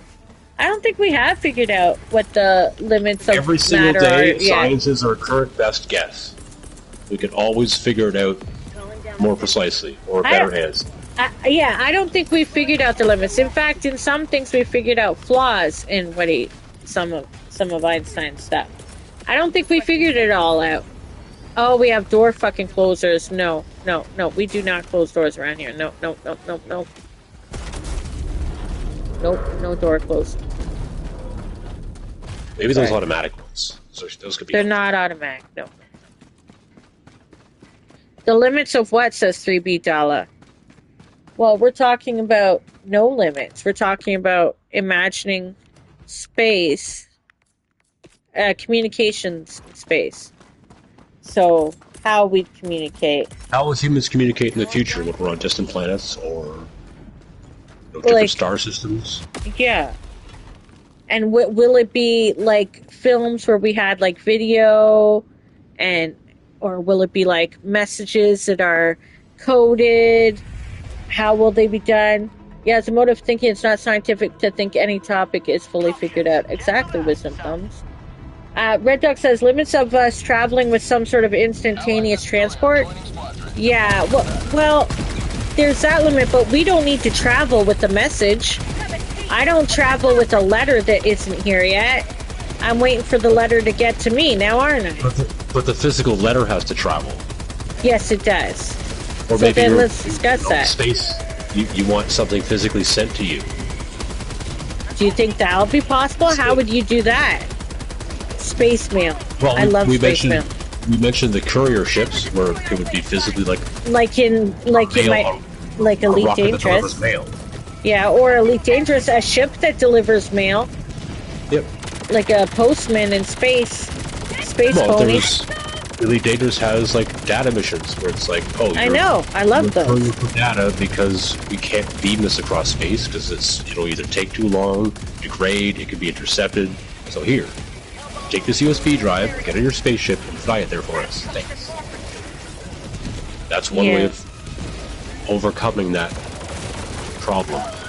Yeah, if you want to go further into the future, maybe we will figure out wormholes. There's been science to try to solve that issue. Yeah. Oh, you need a whole universe with a negative energy to keep a wormhole open if you want matter to go through. Maybe. That's current science. Right? We don't know what we'll figure out. We might get smarter. Or stupider. I mean, we are getting stupider. I feel like it'll be like 2 steps forwards, 1 step back kind of thing. So maybe we'll get smarter than stupider, smarter than stupid, and smarter than stupider, but we might get to the point where we can figure out that science. Right. Well, if humans are any... I think most of us will get stupider, but I'm just saying. But not all of us. The whole thing is a far future possibility. Yeah, this very far. Red Dog says, true, I'm only talking about the human body making the chip. Yeah, we talked about that in past episodes where we were talking about interstellar travel, including generational ships and stuff. So yeah, that we're not talking about. We're talking about communications. So, you know, we could include the body if you're talking about like a hologram. Holograms as communication, like in, you know, science fiction. Or maybe the courier. Or the courier, yeah, the courier, if they're in some means of, if we're far enough, like if we've already figured out space travel, if we're talking about communications in space with our other, you know, depots, planets, all that, we've already figured out how to travel, our people there. Now we're just like trying to like communicate effectively with each other. Now at this point in our brains as far as how far we've come. I just walked over that guy. The Space Pony Express, says Wisdom Thumb. See, I'm not the only one who got excited about that, Brad. Space ponies. Space ponies. It's really exciting. Express boat. Because I don't know the express boat.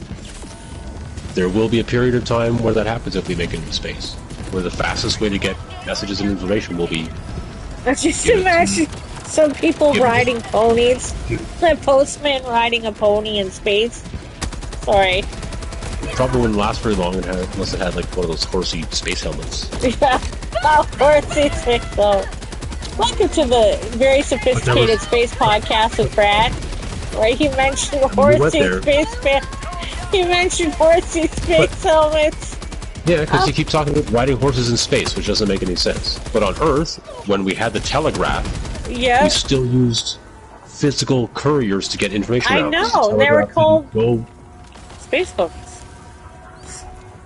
You're right. Okay, so Red Duck says, what would happen is that AI and quantum computing will advance us enough to develop interstellar communication, and then we will send our best AI as an ambassador and explorer. Brad hates that. He does not want AI doing it. He wants human being going. God damn it. He's like, that is incorrect. You would be okay with AI being our communication? Well, then please, Brad. AI Brad. is what it's doing now, not what it might do in 1,000 years from now. Oh, okay. You think it 1,000 years now? He's like, in 1,000 years, maybe AI will be good enough.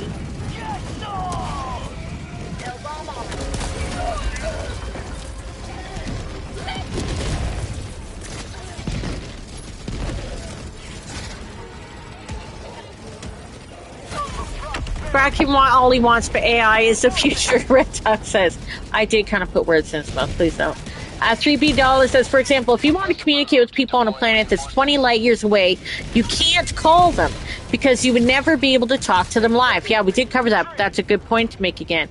If you want to message them, it would take 80 years for the message to reach them, says 3B Dollar. What do you think of that, Brad?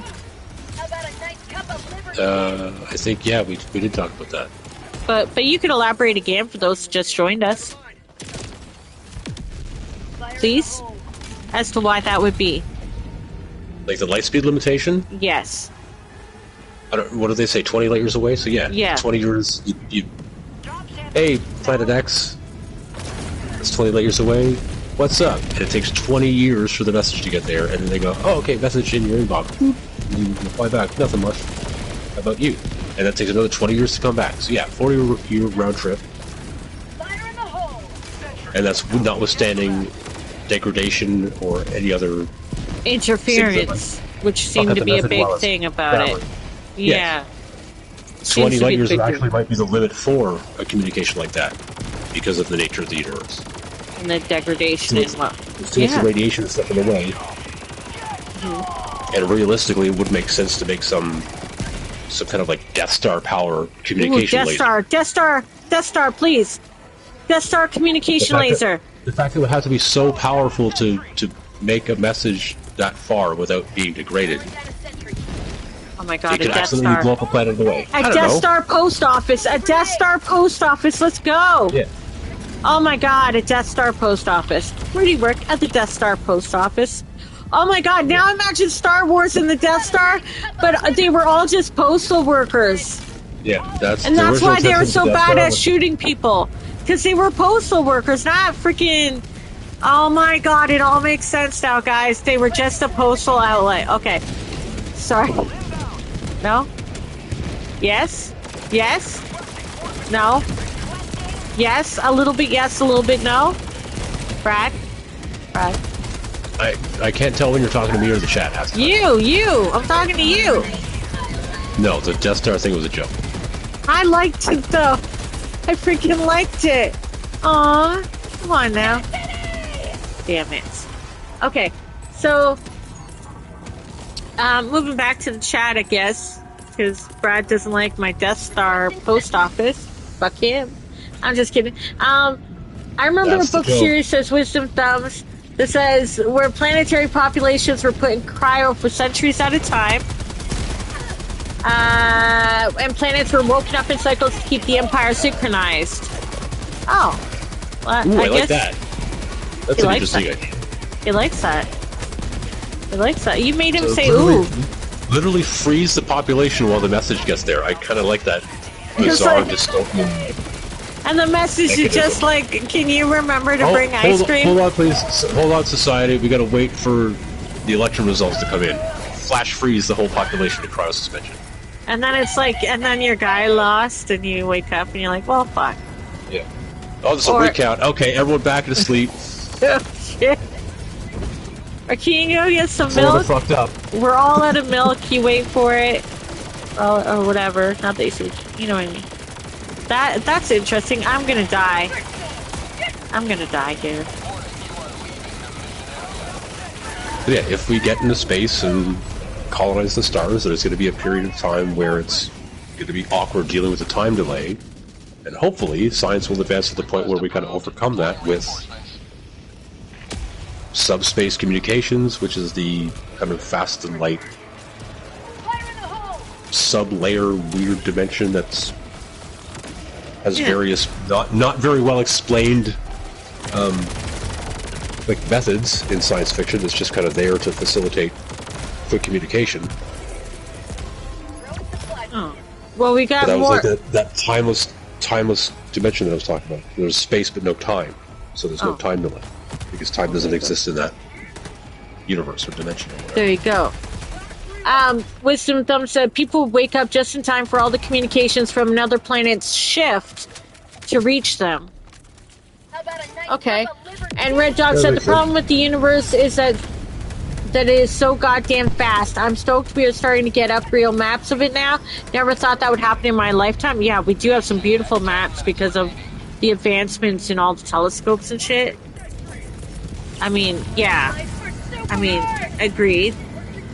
Thoughts? Thoughts, Brad, on that one or no? Questions, complaints? Are you good? Or did you hear it? Did you hear what I said? I don't know. Can you repeat? Okay, I'm gonna repeat it. Red Dog said the problem with the universe is that it's so goddamn fast. I'm stoked we are starting to get real maps of it now. Never thought that would happen in my lifetime. This is fact. Yeah. It's pretty amazing. And then we got 3B Dollar saying, but communication through electronics isn't even as fast as light speed, so it would take more than 20 years. But you wouldn't know if stars will be there when you reach their locations, says 3B Dollar. We kind of covered that earlier before you got here, 3B Dollar, but please. Hey, Sluke. What do you think of that, Brad? Yeah, like, what do you think? We would want to use the fastest communication possible, which would be light speed. Yeah. Like laser communications. They're right, like other forms of communication are not as fast as light. And even electrical signals going through wire is not light speed. But we would try to make it as fast as we could. With frickin' lasers. Frickin' laser beams attached to their foreheads. Exactly. Okay, so then Wisdom Thumb said, I'm picturing a bunch of diamonds and other crystals sitting in rows, and the way they light up wiggle is the signals from other planets. Kind of funny.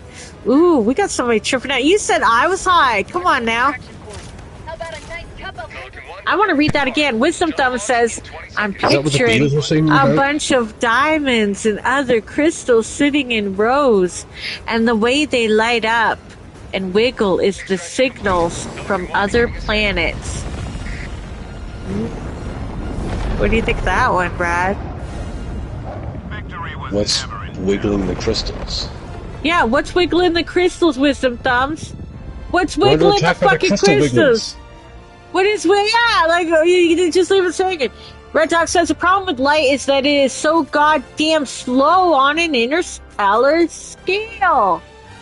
Mm-hmm. And 3B Dollar says because the image we see now took place a long time ago. Oh, yeah, you're right. Stars are dead. All the stars we look up in the sky are dead. Right? Not all. Most of them are. Most of them are dead. All the stars you dream on are dead. Faded out long ago. You're trying to be poetic, but it's not true. They're not all dead? Oh no, maybe most of them are dead. They live for billions of years, and we can't see a lot of them that are billions of light years away. But they're dead. They're just dead stars, guys. Every star is dead. Dead, Jim. Sure, okay. Or not. Tell me how many stars are alive in the sky. You can only see about up to God, that guy beat me by 5 kills. Light years. Okay. All right. Well, maybe there's a couple stars still alive. Okay. Wisdom Thumb says. Billions. Well, there you go. There's that. Wisdom Thumb says, "Hold up, the quantum entanglement crystals are wiggling." That made me think of Superman. Remember Superman with Christopher Reeve? And one of the ones with the evil, or the way they communicate with crystals, and then how they sent. Oh, we lost somebody. And how they sent. Anybody remember? No. Deciding where to send him? No. Never mind. That's off communication, isn't it? Yeah. I'm sorry, guys. Even they hadn't figured out how they'd communicate with Superman once they sent him away, huh? Maybe his laser vision is communicating. Red Dog says interstellar communication can be based on light. Don't you dare retract that! I was fucking reading it right now, Red Dog! Damn you! I need to see it! I started to read it! Hi, Tank. Oh man, Red Dog, that was actually on topic and you retracted it? You son of a bitch! Statement redacted. Statement retracted and redacted. Wisdom said, oh no, Mars says Earth just blew up. We should see it in 30 million years. Yeah. Hey, Tank. What you doing? Are you here for the space podcast? Hellpod launch initiated. I don't remember who mentioned it, but the planet won't be there when you send the message. Like, that's true because everything in space is moving around. Okay, so even if you're going to fire a beam of, like, whether it's laser or a particle communicator, you'll need to aim where the receiver is going to be. So that's a lot of pretty complicated math. So we need mathematicians. Damn, we're fucked. Or mathematicians. Mathematicians. We do. No, but even like flying things like, simply through space, like sending things to the moon and Mars, takes a lot of like orbital dynamics to consider. Orbital dynamics. Yeah. Please tell me about orbital dynamics. No. But that's just like, hey, what are we? It's like I'm supposed to know about this shit. Well, no, but like the Earth is rotating around the sun at a certain speed, and Mars is orbiting around the sun at a certain speed, but it's not the same speed, and it's not the same distance. So they're just like if you look up at the moon, it's like, oh, tonight it's there, and tomorrow night it moves overnight. It moves during the night anyway. It moves all the time. Well, yeah, it's not moving, but it only moves while you're not looking at it. Yeah. You just look away, and it's like, so that kind of. Like, no, but it does. It goes around the room. We know how far away the moon and Mars is, and we roughly know how far they have to go because we know the orbit is calculated and measured. So we kind of know, okay, if the message is going to take 8 minutes, where's the moon going to be in 8 minutes, for example? We know pretty much with a certain degree of accuracy how to calculate such sorts of things to make sure that the receiving station will be where we want it to be and where we beam the message to when the beam gets there. But the further away you go, and the more complicated, other star systems and whatnot get, the less certain you are about it, and the more complicated the math gets. Okay, because it's not just 2 planets within a star system, it's where is the sun going to be in 20 years? How will we know for sure unless we have to figure out more, like... This is where some really bad accident could happen, like if we did something or something happened to the Earth that put it right off track or whatever, or some moon base or whatever, or some base or whatever, we could totally fuck everything up by basing our calculations on something that could be altered by some significant horrifying event, like space event or whatever, that could totally mess up a communication not getting in there. Like a meridian singularity? No, but yeah. I got a bunch of... Like a lot of disasters and accidents happen just because, like, that's not going to happen, we're fine. So, arrogance and assumption could do things like that. Red Dog, I wish you hadn't retracted your statement. 3B says, for example, if we're seeing a star that hits 200 light years away, it would be in the state that it was 200 light years, which is more than 20 billion years ago, which means they probably aren't there anymore, or it wouldn't be at that location anymore. Okay, the first half of that made perfect sense. The billions of years? I don't know. I don't know. I'm just 20 reading. Years away, it takes light from that star 20 years to get here. A light year is the distance light travels in 1 year. That's how it got its name. So the billions thing is not accurate. Okay, there you go. And then, Red Dog says, interstellar communication can't be done by light. Send by light is too slow. Lasers won't work. We need to tackle this on a quantum level, not a photon level. We did talk about quantum entanglement being like the most likely. But we aren't ruling out all of them. All of them have issues, honestly. But they're right about interstellar communication. Yeah, light isn't going to cut it. Interplanetary, maybe. Yeah, because we aren't just talking about across space. We're also talking about how we communicate while we're on planets and bases. Off the Earth in the future, stuff like that. like space mail, but also on in communications on the planets and communications from ships to planets and all that stuff that you can imagine and dream of and possibly ever want in your life. And depending on the atmosphere and the interference.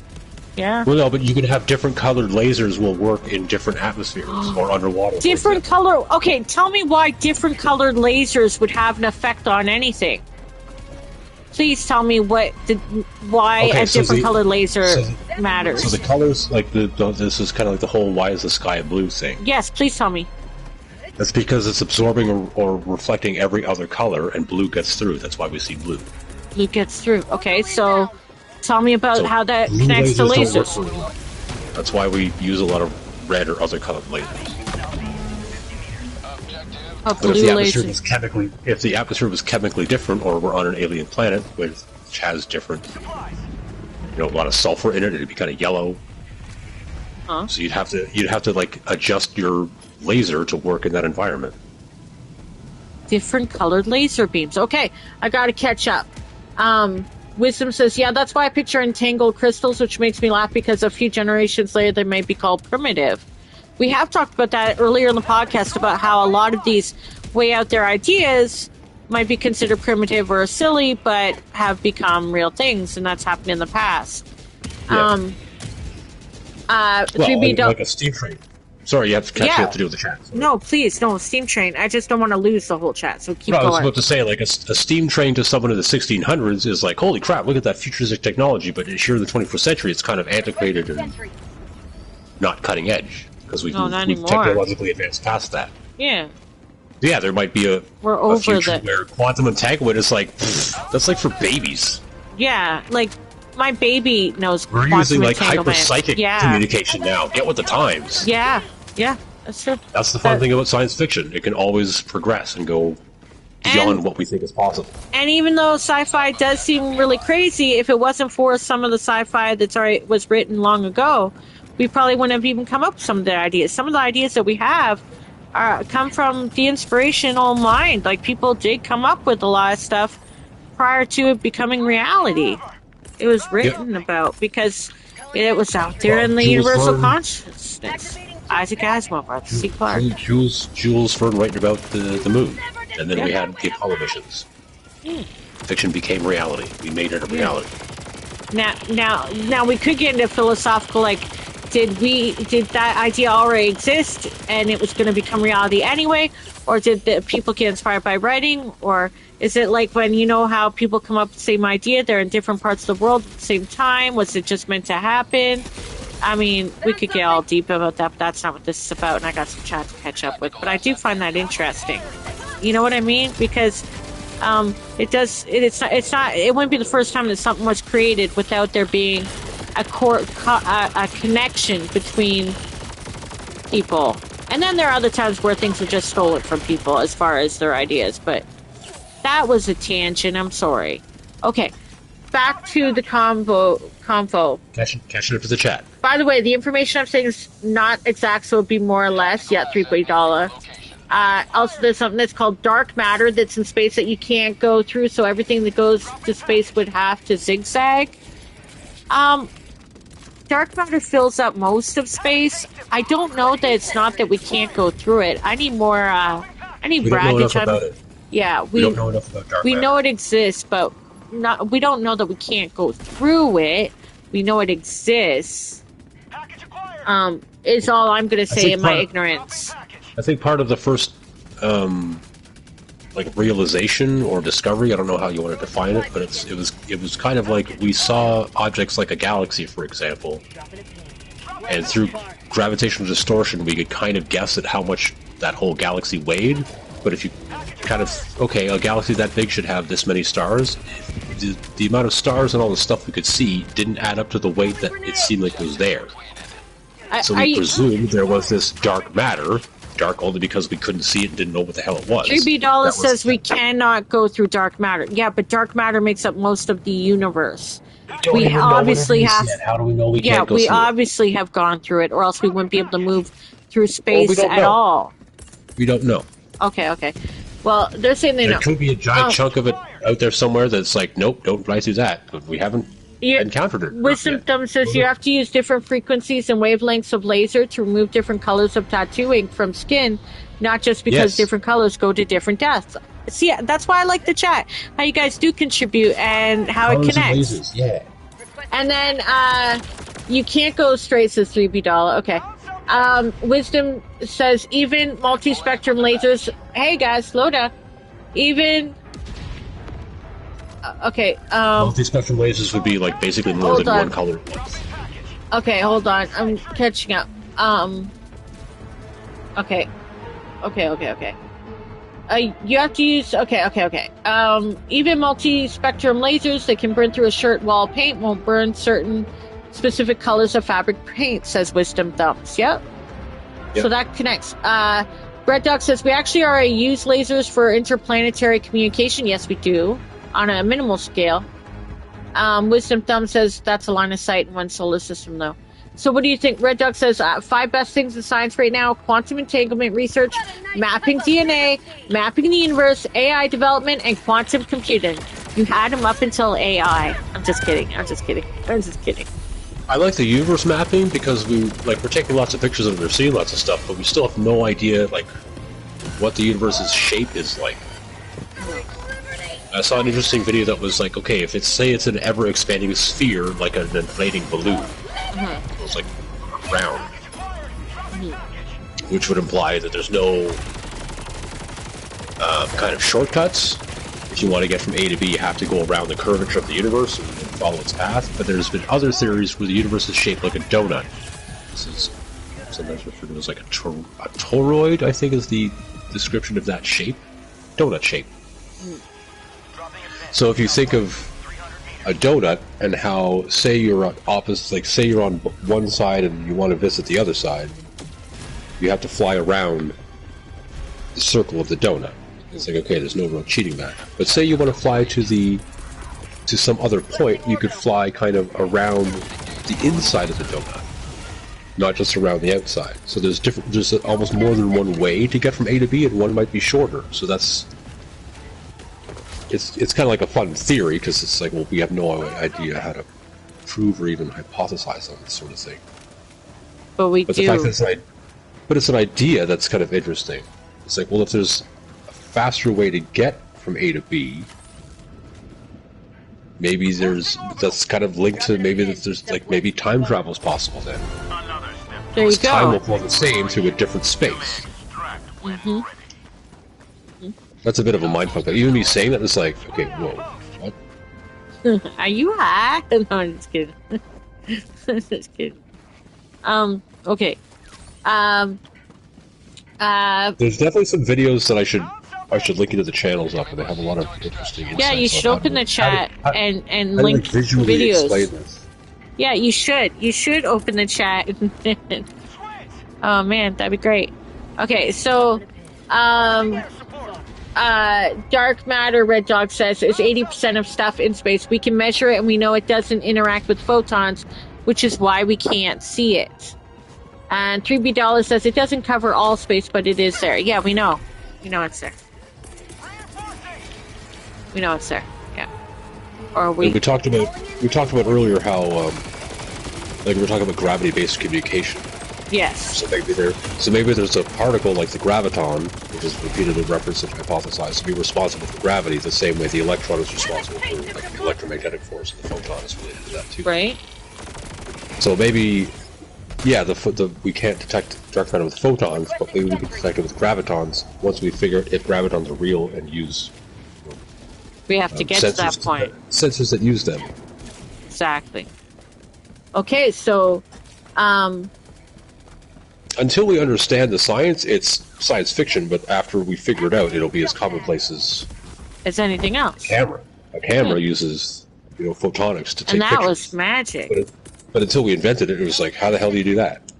Exactly. So, Wisdom Thumb says, dark matter is technically dark energy, not necessarily matter, and there's debate about what it is, so we don't know its properties. No, dark energy and dark matter are two different things speculated. They might be different. Yep. They're speculated to be not the same thing. The same way as, matter is your car or a bowl of fruit, and energy is a lightning bolt. Here you are, a hamburger, a cheeseburger, I think. Yeah. I mean, because that reminds me of that movie, the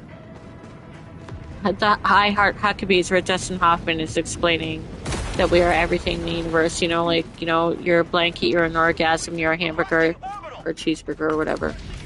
That was an interesting scene, guys. I don't know if you guys remember that. Okay. That's a maybe, Wisdom Thumb said.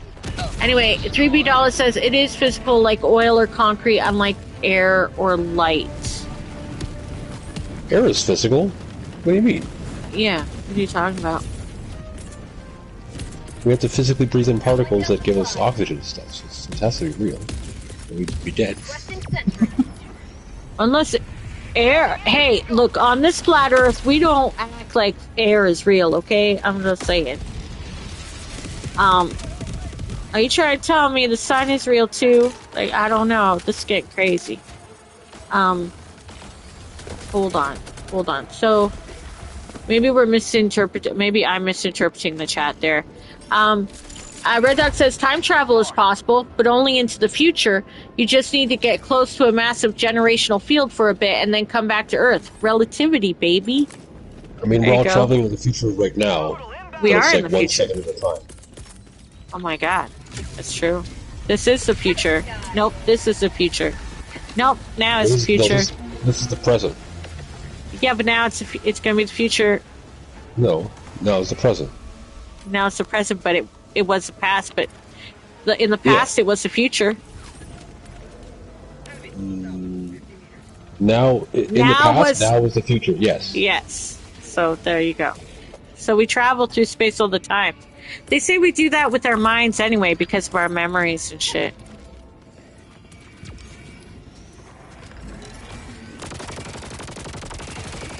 You know? Time travel could be possible. I like to think it is. So that, but I do think that thing we can. Oh, there might be a parallel space that exists without time that we can access to send messages, and there'd be no time delay. That'd be good. That's kind of like subspace is related to that sort of thinking. There could be a parallel time that has no space, and time doesn't act the way it does here, and we can just kind of move around in it. Say we move around space. Wouldn't that be something? Like you can get up out of your living room and go to a mall or go see movies. You're moving throughout space pretty who would freely. do that? There might be a region where you can move throughout time just as easily. Oh my god.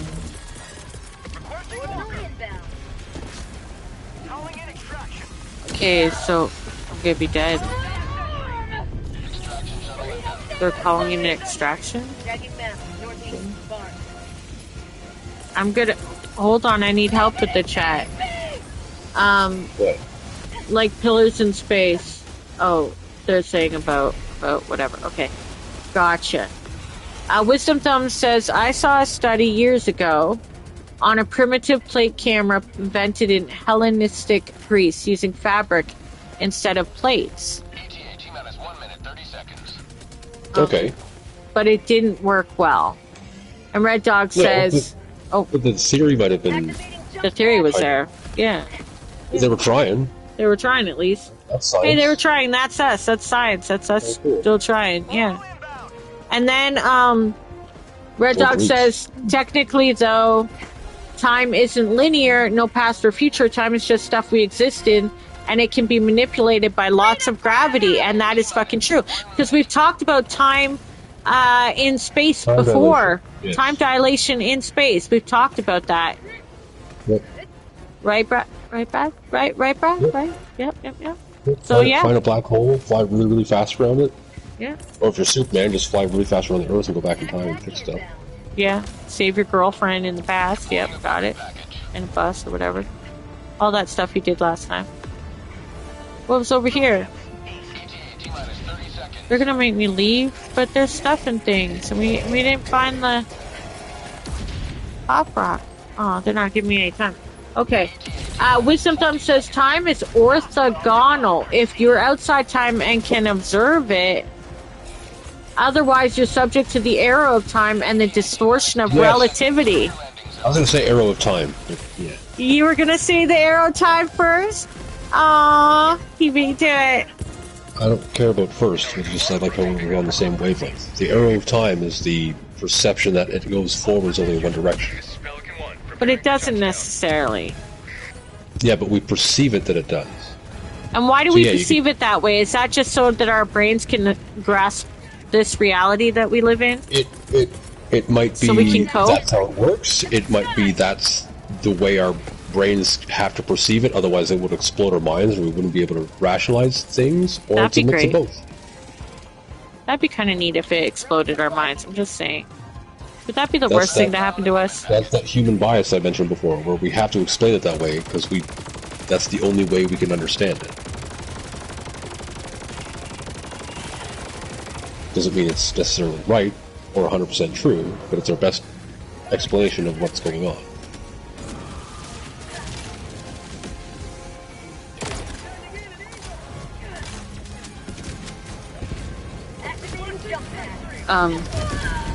Oh my. Okay, so, also time acts differently in different places of the universe, says 3B Dollar. Which is, we talked about time, yeah. Please tell us more then, Brad, about that. Because, yeah, we talked about that in a previous episode. Oh.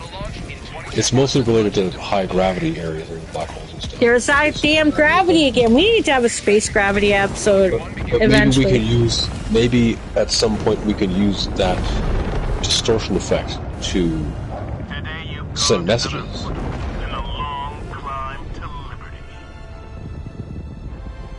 Tell me more. Kind of cheat the light speed limitation. Tell me more. Using time dilation. So we could use time dilation to our advantage. Yes, exactly.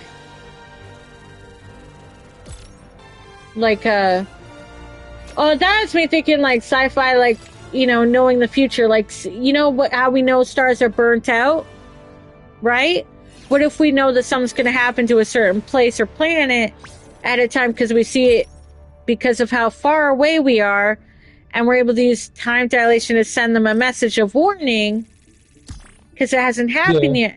Do you know what I mean? I know this sounds so sciencey. No, but whatever. This could be this could be a premise for a science fiction story. Yeah, absolutely. Oh my gosh, because maybe somewhere there is a place, maybe more distant than that, or a different connection to this whole thing that sees that happening, sends the warning through the channels or whatever to the thing to warn them that could happen, that's going to happen to that place, so that they can evacuate it, whatever. You would need 2 frames of references, though. You can't really see... Yeah. Well, then why don't you get 2 frames of references if we're going to go down that way, right? Because that's not the same as what you're talking about. Oh well, let's pretend. Okay, so you're in some place where time is being affected differently than the rest of the universe, or what you're observing. Mm-hmm. If you send a message, you're suddenly leaving your frame of reference, and that message will not be the same, like time existence as you are. Mm-hmm. Got it. Like, do you remember Interstellar, where the planet where it's like every minute is so many years in the spaceship? Yes. It's not near the black hole. And once you get away from that planet, you're suddenly back in the regular time frame. So you couldn't send a message, because as the message was traveling, it would be time dilated back to like the normal, like, oh, we got it when it was too late. Yeah. Which is likely to happen a lot, especially at the beginning if we ever get this far to figure it out. Red Dog says we perceive... Oh, please continue. Brad? No, go ahead. No, you continue. I was just going to say somehow, like, say you...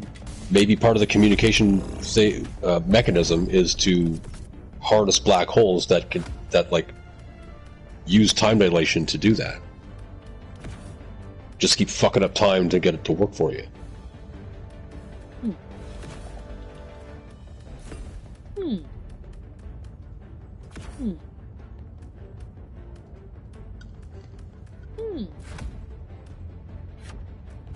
We got some good comments. Maybe. There's a lot we're going to learn how to manipulate, I'm sure, because we're humans and we have a lot of things that we like to do to... Oh, crap, I can't see the thing. We went from being cave people and hey, we invented fire. Wow, look, let's go. And now we have CRISPR and nuclear weapons. So yeah, we're going to be able to certainly... If we don't destroy ourselves and we keep advancing science, we'll be able to figure that stuff out.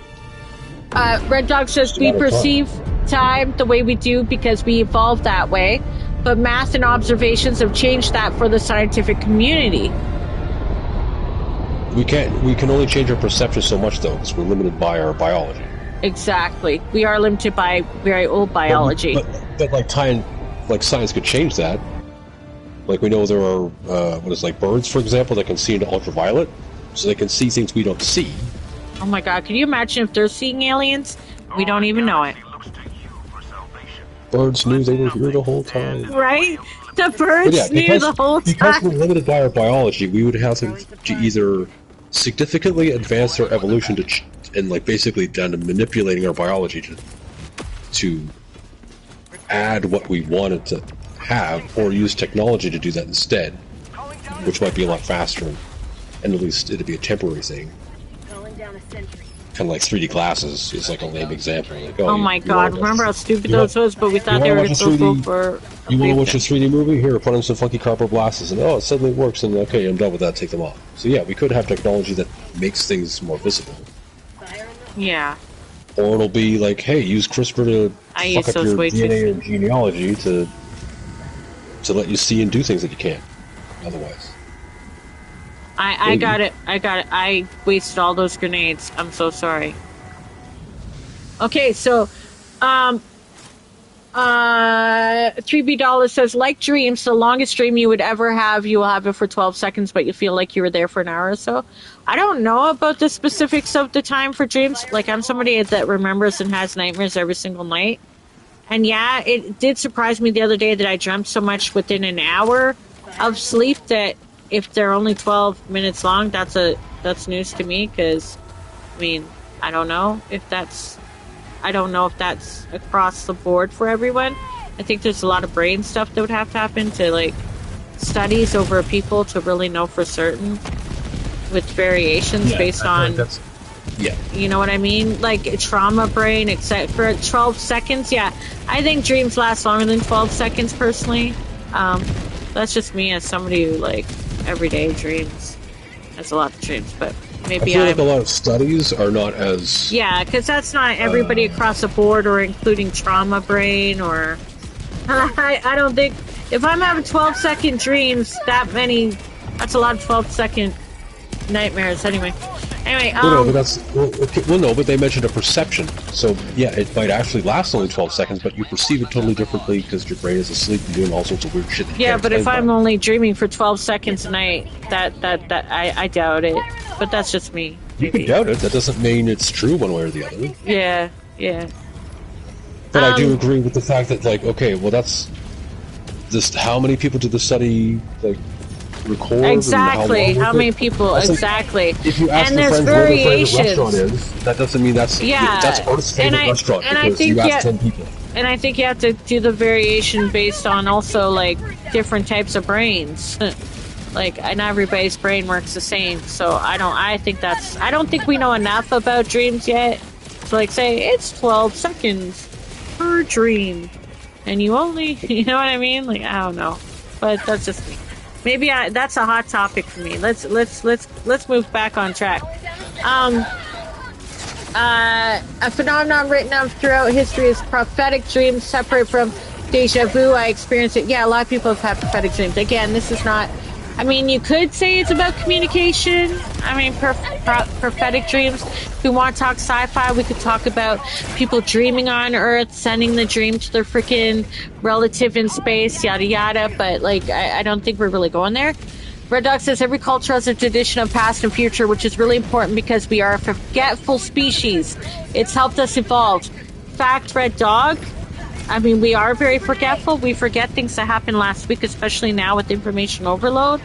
And myths and even dreams, if you want to stay on dreams, is important in, like, passing on information. But we're talking about, like, communication in space, right? So I'll try to get us back there before I get all, like, ranty. I'm sorry. I'll be right there. Okay, going back. Sorry, Brad. You can interrupt anytime. Wisdom says, anyway, the dreams I had that I remember for years and came true were very mundane events, but they were forecasted perfectly in dreams. It got me interested in science and philosophy. Well, that's cool then. I mean, yeah, That's a win. Yeah, that is a win. And I'm not. I believe people can have prophetic dreams and stuff. I think the time thing bothers me. I don't think that an exact time on dreams really sits well with me for some reason. That's all. That's the only part I'm having an issue with. I'm sorry. That's just me. Anyway, okay. Well, I'm glad that it got you interested in cool stuff. Red Dog says AI and mapping DNA will take care of our evolution, Brad. No worries. Oh God. We don't need Brad all riled up. Brad, did you get that comment or no? Yeah. Okay. I mean, it's true. It'll just take time. Yeah, it will take time. I just don't want them.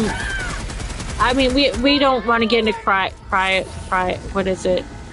The selective genetic bullshit that is pissing me off and stuff. I mean, we can go into ethics. I don't want to go into ethics right now, but some of the stuff that could be a problem.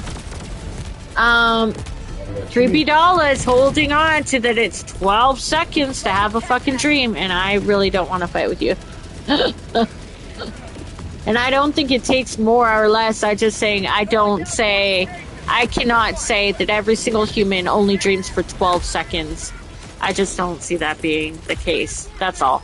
From a gut instinct. I feel like that's too big of a paper. Yeah, I just feel that way. All meals take 6 minutes to eat. Yes, no. All shits take 5 minutes unless you read a book. No. Okay, so Red Dog says, I'm doubtful about the 12 seconds too. We can measure brain activity. I'm pretty sure dream cycles are about 90 minutes for most people. Thank you, Red Dog. Yeah, for most people. And even then, it's still based on studies. But yeah, dream cycles are a lot longer. A lot can happen though in a short time, yes. Well, even if the studies say that, it's like, what's the nitty-gritty of the study? Did they average it between 90 minutes is a long difference, though, from 12 seconds. Do you know what I mean? The dream cycle. Either one. If either one is true, the studies say, the average person for 90 minutes, or the average brainwave activity, which they can't really thoroughly explain because we don't understand the brain fully. Based on sleep studies. I know. We have so much to learn. But yeah, we got off of communications, although I do think it's interesting to throw in prophetic dreams. I mean, if we're going sci-fi, yeah, maybe a way of telepathy could be a form of communication. Yeah, I mean, I see that as a valid, if we're talking all like space sci-fi, yeah, why wouldn't there be people who might be especially good at it in the field that would be used for communications? Yeah, or technology to ingrain telepathy into people. Exactly. Maybe specifically for communication. Exactly. It could be sci-fi where it's like, hey, we want to communicate over distances, and telepathy is the answer, but it's very, very rare. So we're gonna make people genetically we're gonna jam machines in your head to make you telepathic, so that you'll be the communicator on board of every. You'll be the communicator for this vessel. Exactly. Every vessel has someone like you. Exactly. Where we kind of told you to do this. Sorry, not asking. Dread Dog says sleep cycle. Sorry, the dreams are in REM sleep, which is the last part of the sleep cycle. Yeah. Which could be the 12 seconds that guy is going on, but again, I still say the time would vary for people. That's all I have to say about that. So does telepathy have to do with quantum entanglement? Because how is it instantaneous? Wouldn't that be interesting? Wouldn't that be interesting if telepathy is part of quantum entanglement? Maybe telepaths have quantum entangled minds. Oh my fucking god. Mind blown, guys. Quantum entangled minds. That's where telepathic and telekinesis and all that. What if that's kind of trippy, dude. I'm not gonna... You were asked to say and I was high, but look at that. Like that'd be kind of trippy if that is part of it. For those of you who like to write, I hope you're getting your ideas down. Anyway, shit. Okay, I don't want to die. I don't want to die. Okay, so, when you wake up, does it feel like you slept for 8 hours? No, 3B Dollar, never. I don't sleep that way. I wish. You say it feels like I just slept and instantly woke up? Not for me. I'm deep in dreams and I wake up with those dreams still on me. It doesn't matter how long I sleep or I hate waking up. Yeah, yeah, exactly. There you go. Red Dot says, what if we made people via DNA coding and program them with AI? The species will exterminate us, of course, but I bet they will find a way to meet aliens. Probably. Probably that's what, things like that are entirely possible, right? We are totally going to get overrun. We're going to get overrun. Wisdom Thumb says, do Mentats win again? I don't know. What I'm saying is you don't feel time when you sleep, says 3B. Oh, you do? Then can you explain it? It's about telepathy. Oh, okay, well, there you go. Mentats, I think, is another... I can't remember if it's a specific sci-fi universe, but it's... Part of Dune.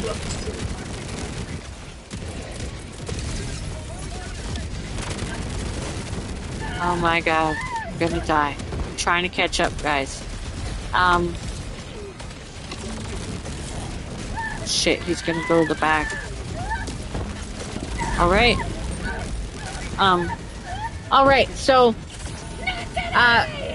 okay, what I'm saying is you don't feel time when you sleep, 3B says. Other places may feel like that in space. I don't know. I want to argue about dreams so much. Oh my gosh. Because I don't know. I can't...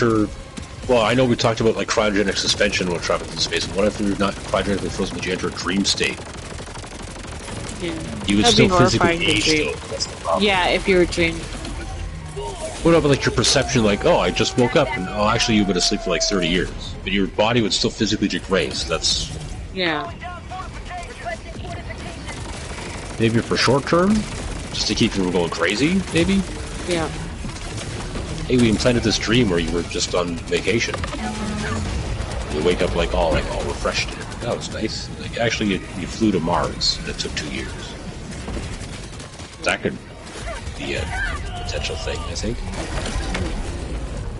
And Wisdom Thumb says, the last time I wrote was a Helldiver's 2 short story and a Machina animation script that involved time travel, predicted the wormhole destruction of Moradesh. There you go. Good for you. That's neat. Well, good. Because it is kind of a trope that the game is using. It's using some tropes, for sure. Almost all games in science fiction use some sort of trope. Some of them use a lot, some of them kind of lean more on one than the other. Mm-hmm. But like hyperspace is a trope, subspace is a trope, lasers are a trope, warp speed is a trope. Because they're all like common ideas to explain or solve problems that we have with the physical limitations of traveling in space and stuff like that. Mm-hmm. How are we going to do that? I don't know, subspace or warp engines or phasers or fucking whatever. Oh my goodness. Psychic powers, for example. Psychic powers, though. What if, though, like you said, quantum entanglement has to do with, it'd be like a key to telepathy.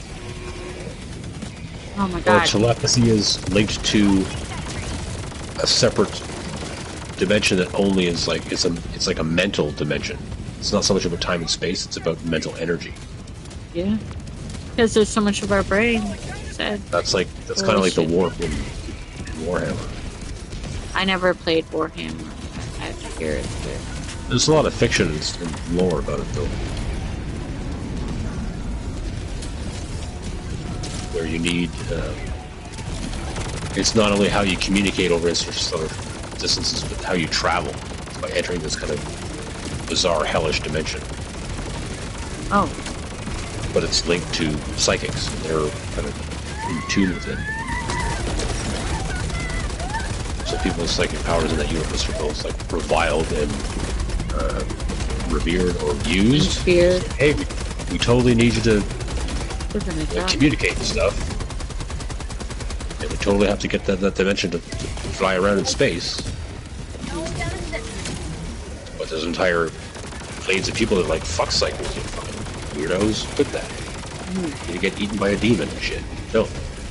Oh, see, I never played the game. I didn't know you played War. Are you talking about the tabletop, right? it's all the same universe, though. Whether it's a book or Space Marine 2 or the tabletop game, it's all the same universe of lore. It talks about that. I've played the game for a long time. The video game or the tabletop game? Okay, gotcha. Okay, there is no escaping tropes. Nope.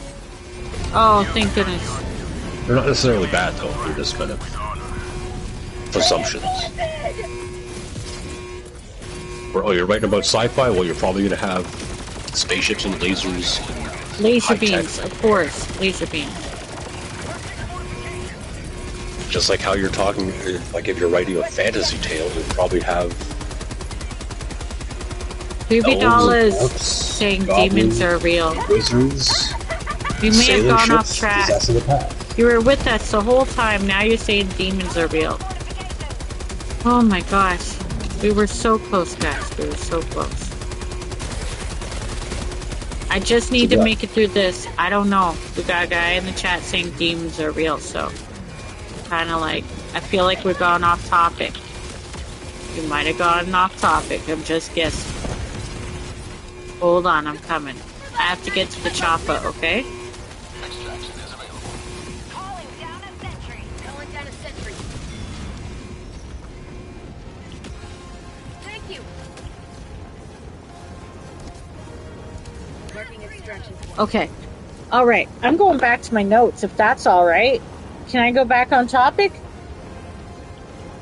Okay, so... You're done doing Helldiver stuff? No, I'm just about to get in there. I'm getting in. Okay, so for video games, they add speculative. In Helldivers, players must communicate with their home planet or command ship in the midst of intergalactic warfare. Communication takes place via tactical systems in the game, where coordination between team members is crucial. Wait, wow, so military that's like command... any kind of communication... Yeah, that has nothing to do. Mass Effect, No Man's Sky. Yeah, so they're not talking about actual communication. Let me go up. Okay. Gravity, Interstellar, and Space Odyssey. Okay, this is cool. Realistic for Space Odyssey. The Discovery 1 spaceship uses slow, methodical communication, reflecting the 1960s understanding of space travel. Most communication occurs via video feeds or radio signals with a slight delay. Remember video feeds on all the old games? I mean, movies, and then here we are, like, even from Aliens. I won't mention Aliens. The film uses slower, more deliberate communication technology that emphasizes isolation in space. The heavy weight of time and distance. Interstellar says the black hole. The communication delay is due to traveling near a black hole. When they speak to their families back on Earth, they experience significant delays that grow more intense as they approach the singularity. Yep, that's time dilation. Which we talked about in a previous episode, which is really interesting. Gravity, I remember that was Sandra Bullock, right? Communication is limited due to the destruction of most satellite systems, which I think is a possibility. You know how many satellites we're putting up there? If we had them destroyed, our communications on Earth would not only be impacted, but anybody in space would be impacted by that as well. Right? You're like, this is all interesting, but what? I mean, it's true, but it's just like... It's just providing you with a list of examples. It's not really... Well, it's better than talking about demons right now. I'm trying, Brad. From your list. I wish I could send this to you. You'd be great for reading this. This script it wrote for me? No? Oh. How would Super Earth handle comms? Massive relay buoys in orbit over key planets used to boost signals through wormholes? Encrypted BattleNet meshes between squads and command ships, possibly even AI-controlled satellites managing battlefield communications? I like the wormhole thing. Yeah. Because that was something I wrote about to kind of get away from the whole how do you communicate between boost signals through wormholes? Far stars and even different galaxies that are millions of light years apart. you could wait 2 million years for a laser beam to get there? Fuck no. Yeah. And but if you're technologically advanced to just basically have you treat wormholes like a fucking internet router, you just have tiny ones in all of your, military facilities or government buildings or whatever, or even at home. You have a tiny little wormhole that can communicate with the rest of the universe. This is a network. There's a communication network that utilizes that. Dark Comms protocols. What if Bug or automaton forces have figured out how to jam or mimic super signals? That kind of reminded me of what I said to you before, which was we probably would have interference through either not just alien but ourselves. I feel like that's more a military conversation. Yeah. Like it is communications, but it's more about the military than actually what communicating is about. Because we have to deal with that in the real world. Well, I feel like we're gonna militaries want to interfere with secure communications, and they're either trying to. I think we'll always. So electronic intelligence or signals intelligence deals with someone's trying to jam our communications, someone's trying to intercept our communications, someone's trying to interfere with them, or send deliberately misleading communications that mimic our own. So someone, say troops on the ground, think it's base, being like, oh yeah, no, do that, when it's actually a hostile force, being like, yeah, come over here so we can ambush you. That's a real thing with current military. It's going to be, exactly. With so dealing with that in the future kind of superimposes that idea with higher technology. Wisdom Thumbs had said time to communicate across space-time by using extra-dimensional demons as relays. South Sci-Fi. And then they said they saw some dark figures. We can have that combo another stream, but not this stream. Wisdom Thumbs, we do talk about a lot of crazy stuff on my streams, including that sort of stuff. We're just not going to talk about it on a specific time on a communication space, stream. There's another time for talking about that stuff, but I appreciate your input. Super communication satellite, says Wisdom, that jump back and forth with FTL to pick up and carry messages, or maybe each super destroyer acts as a relay, Wisdom Thumb says. Yeah. Wait, what? Oh. Yeah, I don't know a lot about Helldivers, but I feel like something called a super destroyer would be physically large enough to have. Yeah, that's our ship. That's our ship. Our ships are super destroyers. I know that. The but DSS the fact that they have is super in their name. What are they like? How big are they? Is that pretty big? My super destroyer is pretty big. I'm not gonna lie. It's pretty big. Okay. Red Dog says we will be using AI to communicate because we wouldn't have a chance of realistic communication after first contact. Only AI could handle something like that. You mean like androids being able to do communications kind of thing and learn languages quick enough to be able to interpret? Is that kind of thing? Yeah, we did. That makes sense in a way, right? What do you think? What if the first type of advanced species we discover is a type of ooze? Well, I guess we won't have a lot to say to that. Or some people will be able to really communicate with the ooze because some people are on that level. I mean, I don't know. Right? Right? Some people will really be able to communicate with ooze. Just saying. I heard the ooze will try to communicate. Never mind, we're not going to talk about that. Yeah, my mind went somewhere else. Anyway. It'll be like, is this intelligent life? That would be great. What? Brad? What? Brad? I didn't say it'd be great. I said, what happens if the ooze is actually gray goo and it just shows up, disassembles at the subatomic level? That'd be fantastic. The end. You're gonna rebuild your whole planet. Oh, be interesting. Finally, something would happen around here. Just kidding. Big Beautiful Bruce says, no, all demons are the alternates from the Mandela catalog. You know what, Bruce, I appreciate you. You're great. Wisdom Thumb says, it's funny, super destroyers are pretty small. They're just equipped with ridiculous amounts of weaponry and not designed for space contact. Well, thanks, combat. Thanks for letting me know. You know whose ship is designed for space combat?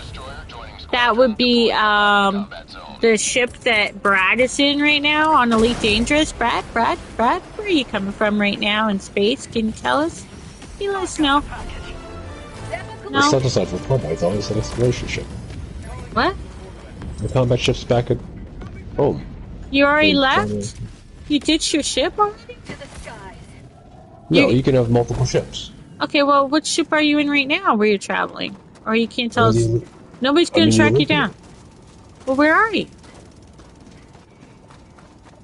Well, I'm scanning the system right now. I'll send you a map in a second. Okay, well, I may not look at the map. I am kind of busy trying to save the universe, but I am curious about where you are in the universe, if you want to share with us. I think I'm like halfway between the edge and the center. So I have some catching up to do. I have some explaining to do. I moved a little bit. I feel like that the Helldiver ship, the whole super destroyer or whatever. Mm-hmm. Oh my god, that was close. If it has a lot of weapons, that would mean it has to have like a big. Oh my god! I said that was close. Wait. It's gotta be a big ship. I said that was close. I avoided a hole and I jumped into another hole. I lost my jump pack and samples. I went, that was close. And then I immediately jumped into another hole. I didn't expect another hole right there. Oh my god. Oh my god. It was funny. It was funny. It was great. It was great. But I purposely didn't get the one hole. Oh jeez, when you miss one hole and go into another, right? Phrasing. Are we not using phrasing anymore? Okay, so catching up. No androids. AI powered by quantum computers, says Red Dog. Oh, come on, I want Lance Henriksen, you know, to be my. Thank you. Yeah. What? Thank you. What? Got a clip. I'm on the cyborg. I'm on the quantum computer cyborg side. Oh wow, he likes AI now when it doesn't have to be an android. Look at that, Mr. Not care, blah, blah, blah, blah, blah. Oh my gosh, I'm gonna die. No, that was deliberately different. Okay, it's deliberately different. Okay. I see where the line is. Okay. Okay. Bruce says that was close to... Go on Wikipedia and look at quantum computer. Wisdom Thumb seems... I've never seen two of those holes so close. Phrasing. But it's true, I haven't either. So, phrasing, but it's true. Like, I've never seen them that close either. That's why I didn't expect that. Oh my gosh, that was great. Okay, it really was funny. I do have to clip that. That was pretty funny. It was pretty fucking funny. Oh my gosh, we're gonna die. We're gonna fucking die. Okay, hold on.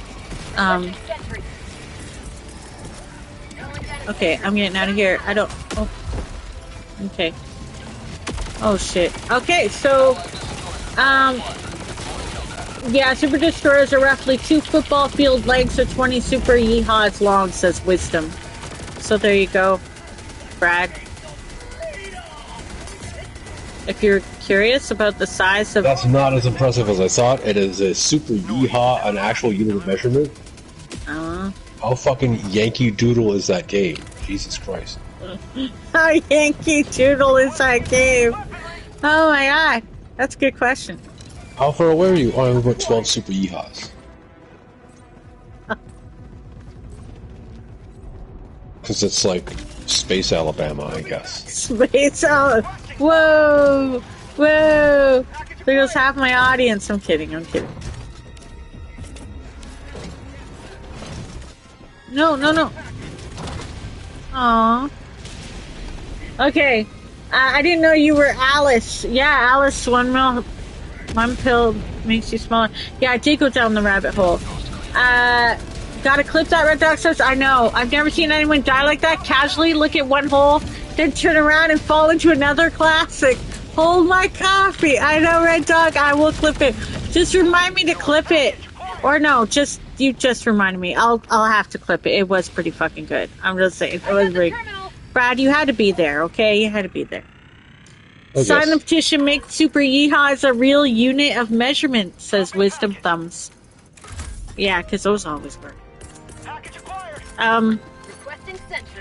Where's my jump pack? Oh yeah, it's down the hole. That's right, I don't have one. It's okay, I'm fine. I didn't need that jump pack anyway, I got a new one. Okay, so back to the topic at hand before we go. I love the hologram thing for mission briefings and even therapy for isolated astronauts. Anyway, space-based mesh network. Satellites, rovers, ships, and stations all connected. A mesh of nodes across planets, moons, and space stations. Those would carry messages across the system, even without direct Earth contact. So, like, imagine a persistent signal between a base on Europa and a relay orbiter bouncing data across the solar system. What do you think of space-based mesh networks? Good? That just sounds like high connectivity. Doesn't really talk like internet, though. It doesn't mention the technology it's using, but yeah, it would basically be. Well, no, we have internet on Earth, but there's still some places on Earth that are very remote or kind of deliberately not food. Yeah. Or like politically, like we have GPS, and then the Russians use GLONASS. It's different than GPS. But it's the same idea.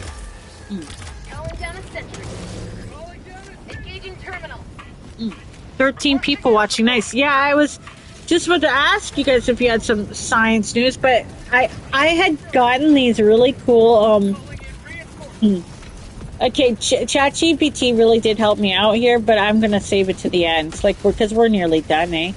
Alien tech, holographic. Yeah, we covered all this stuff. We talked about it. Freaking laser beams. I love the gravitational stuff. Okay, Red Dog said, actually I was flying blindly and almost fall into the first hole, then turn around and fall into the second, simultaneously trolling the first hole all the way down to her death. Yes, that's exactly what happened, Red Dog. I'm glad you could remind me of what happened, just in case I forgot a few seconds ago, of my humiliation. It was funny. It wasn't humiliating, it was funny. You're right. You're right. You're right. It was really funny, Brad. You had to see it. Maybe I'll remember to send you a clip of it, and you'll be like, "Oh, that makes sense. That was very Alice in Wonderlandy. Yeah, that makes sense." Before we go, like space news, we already talked about possibility of life. The past weeks, I was, looking up space news for that week, and then reading it to Brad. He was like, meh about it. Like some of it was good, some of it was not. Some of it he didn't care about. But if you guys have any that you want to share... What? Like the real news. Is that... Yeah, exactly. But it was supposed to be space news. So what was the space news you talked about? I don't have any this week. I didn't look. I didn't do that homework. What I got instead were scripts from ChatGPT about how communications would be in space, because I found it really enjoyable. I'm sorry. I found it really fucking enjoyable. Like, I wish I'd sent it to you so we could read it like a script, because I think that would have been funny. Like a play, like a little brief radio play. But I didn't have enough time because we didn't get into chat early enough, and I didn't get to run it by you and screenshot it and send it to you and see if you go that far. You know, I didn't think you were ready yet. Oh my god. I didn't think you were ready. I didn't want to push that on you, but I'm telling you, it had some... Basically, when I'm done killing this lightning spire, I'll tell you something about it. Is that okay? Is that alright? But if you have some closing thoughts as I die... What are you talking about? Closing thoughts about... Not ready for a play that ChatGPT wrote for us? Are you ready? Big Beautiful Bruce says, do you think ChatGPT would also be mad that they're being replaced by another AI and would complain that, like humans are right now with their jobs being replaced? It's true, there's other GPTs or whatever, they're replacing other AI ChatGPTs that are... maybe, you never know. Bruce asks some good questions. Bruce, do you have any other... Bruce, while you're here, do you have any good theories, comments, ideas, brainwaves about communication in space, in the far, far, far, far, far, far future? How would you want your descendants to communicate, or how you would hope they would communicate? Anybody can chime in. As we wrap this up, before I read you a brief short play by ChatGPT about Helldivers and space. I really want to send it to Brad to read, though. Brad's the voice, you know? But I don't know if I can talk him into it on the spot on broadcast. I'm going to try it next week. We'll try next week, depending on the topic. I might be able to next week. I'm saying this like Brad isn't there. Brad, are you there? Yeah, I can hear what you're saying. Okay, I wasn't sure. Sometimes people tune me out. I don't blame them. Exactly. I was hoping it was one of those moments, you know? No, Bruce, you have nothing to... Anybody? Because I'm about to... I will read it myself. I'm not scared. I'm not scared of reading it. I'm not scared of pretending to be an Illuminate. Talking about communications with could we even do the mission? Oh, there's a lot to do, eh? Ooh, shit. We didn't do shit.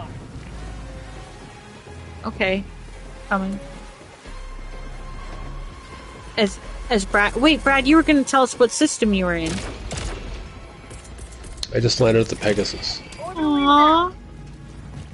Pegasus was mentioned last week. Somebody... Well... We didn't do anything last week. No, it was mentioned, though. By somebody who was like, do you know... Or it was in one of my random streams. Somebody asked me, do I know what Pegasus is? Okay. I don't remember when, guys. I just know it was mentioned. Can't tell you. I'm kind of halfway between Eagle Point and the center. Already? Why? Yeah. Why the hurry? Because I'm playing Elite and you're playing Helldivers. Well, you know, so I'm trying the best I can. Oh shit, now I got this thing. Wisdom Thumb says ChatGPT can say it feels sad, but that just means it's referencing databases of what humans talk about when they feel replaced. Thank you. When they feel replaced. Oh, you mean like? Oh, I was like, wait, that's what he's talking about later. Oh yeah, he's answering Brad. I mean Bruce. What? But there you go. Yeah. Does it really matter if AI can feel emotions, since a lot of humans don't fucking seem to feel emotions or handle them well? Why are we making such a big deal out of it? When people literally will squash down or hide their emotions. Maybe they're intelligent by not having emotions. Because look at all the stupid people with emotions. It's just vomiting shit people have told it. So it's not intelligent. No, but I'm talking in general. A statement about how does it really matter if they can feel emotions or not, if emotions aren't necessarily intelligent, and if many humans try to avoid emotions, then does it really matter if AI can feel emotions or not? Who cares?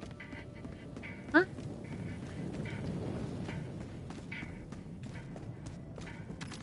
Are you talking to me or the chat? I don't know. I'm talking to you, Brad. I'm talking to you in front of the whole wide world.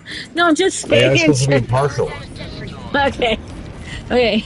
So Bruce says, we reached aliens. How differently would we interact with them if we knew that they had technology greater than us and compared if they had technology inferior to ours? I don't know. We probably would suck up to them, but then we'd steal their energy. We'd steal it just like we did with the Illuminate. We stole their technology. We got their technology from them. We would probably just find a way to get their interaction in human history, and it would be like that. Yeah, we would either kill them for their technology. More, like less advanced, we would totally steal their shit and be like, "Fuck you, we're better than you. We're gonna just take your shit. There's nothing you can do about it." If they're more advanced, We'd probably suck up to them or murder slime our them. way into stealing it, or some other fucking like we bootlick until we got their shit and try to kill them with it, or something like that. Yep, because we're garbage. Humans are garbage. Wisdom Tom says it would be like living on an island when big white sails show up in the distance. Bruce, not a whole lot we can do except be polite and hopeful. You know, like the indigenous people were. That went well. No, it did not. Spoiler alert. Give us a blanket. Maybe they'll give us a blanket and diseases in a bottle. Yeah, like, we're probably going to be treated like that and we deserve it, honestly. We give them SARS blankets and take their shit, says Empty Megs. Exactly. Because we're garbage. Yeah. We're garbage, exactly. So, or the aliens would do that to us. Now, that has already been speculated about. Remember War of the Worlds? If you watch the remake of it, basically the way humans won, although they died, a lot of them died, was because we had earned our way on Earth through all the diseases that we've survived. Whereas alien life would come here and they wouldn't be conditioned for our diseases unless they did real advanced probing and technology. What if that's what they've been doing? If people believe in that, trying to make sure they get all those disease vaccination stuff, they're collecting stuff for vaccination so that they can take us over one day, guys. There you go. Now I've helped some conspiracy theorists. Why wouldn't they? Because that's one of the ways we would defeat them. Take off your tinfoil hat before you go to bed. Well, that's one of the ways we would defeat them, though. Like War of the World says, is because we earned our place here through all the diseases we've survived. What if, like, the aliens have been like making sure they get those diseases from us, so that when they come attack us full force, they won't die from all our diseases? Oh my God! You think a society that can travel through space gives a shit about? Well, if it would be their end, if it would be their downfall. Yeah. Okay, I mean that's a plot device. That was a plot device from War of the Worlds, H.G. Wells. Yes. So we're talking about science, not bullshit propaganda. We're doing a lot of bullshit this stream, but you're right. There's still indigenous people, and anybody who tries contacting them is arrested or killed by them. What are you talking about, Wisdom Thumbs? Humans also take care of numerous less advanced species like pandas. Wait, what?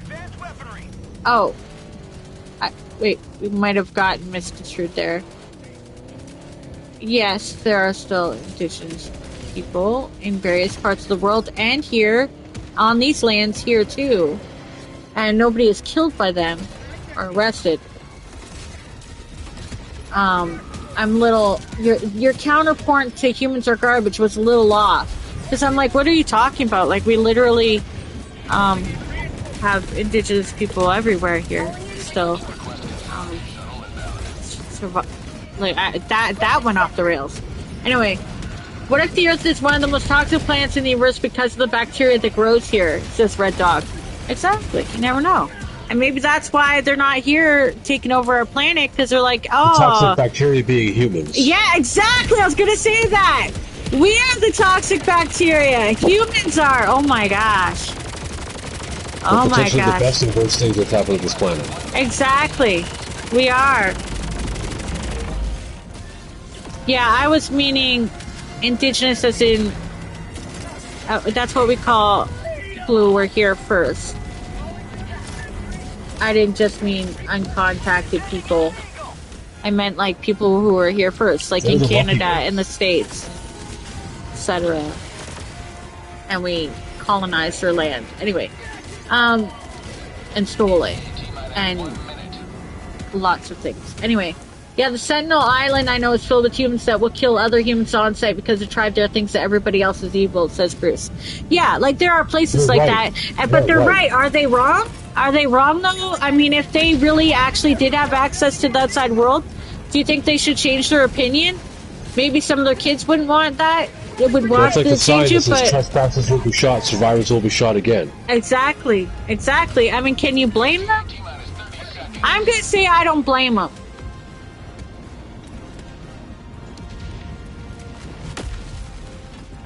You know?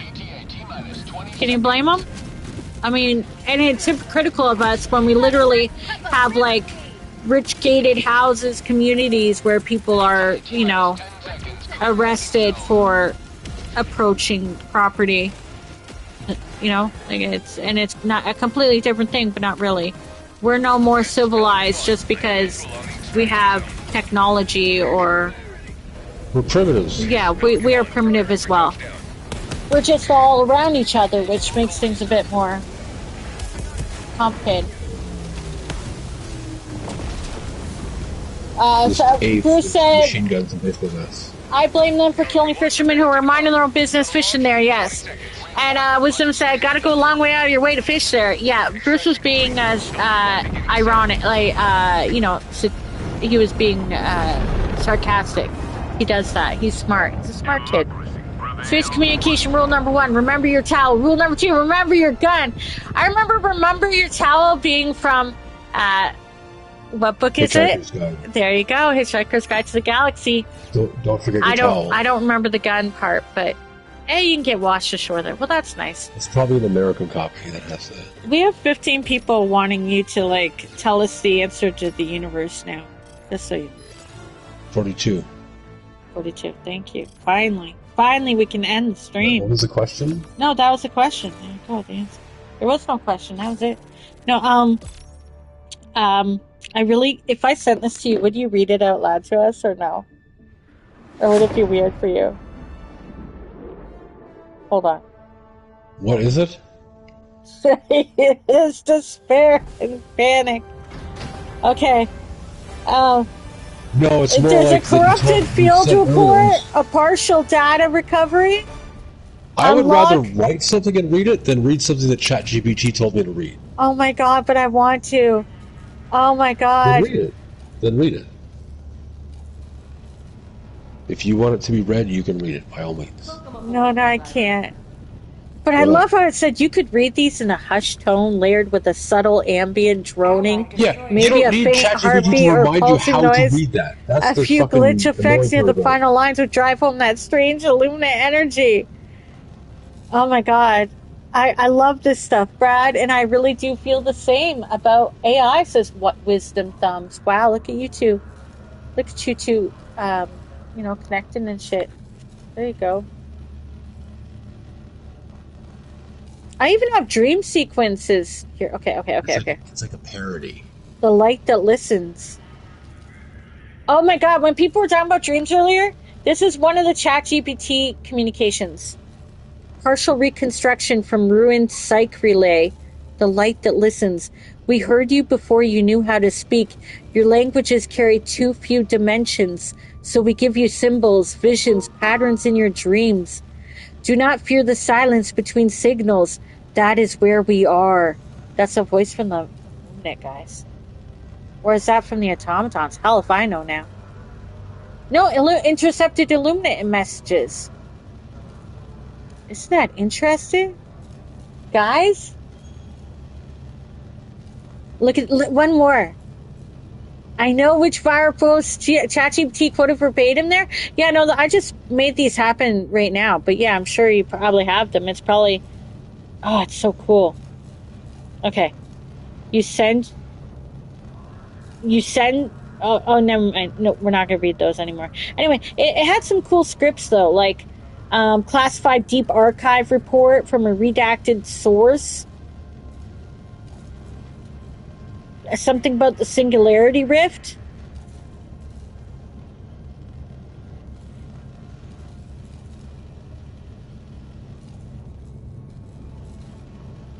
I'm sorry. It was very... Look, it was really interesting, okay? I'll stop.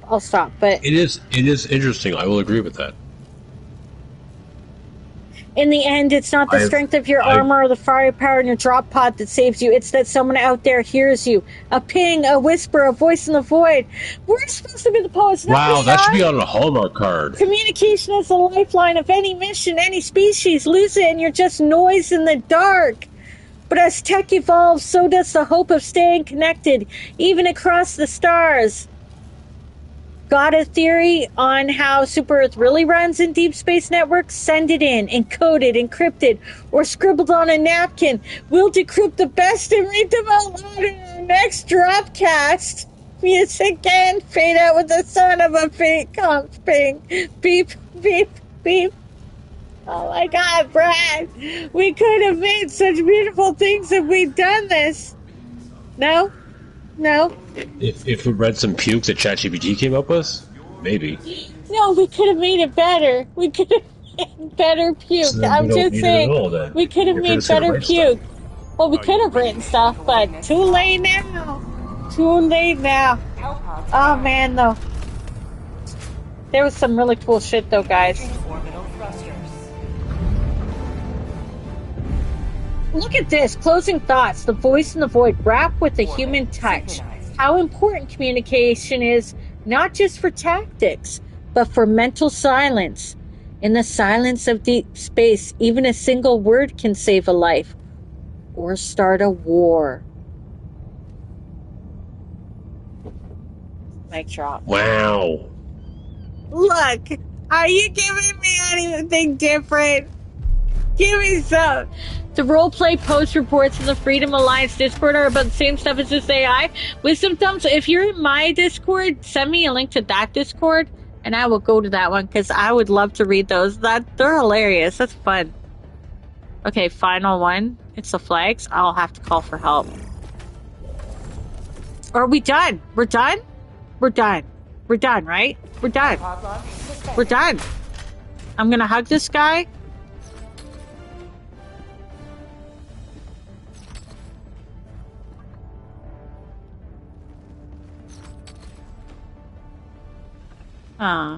Thanks for coming in.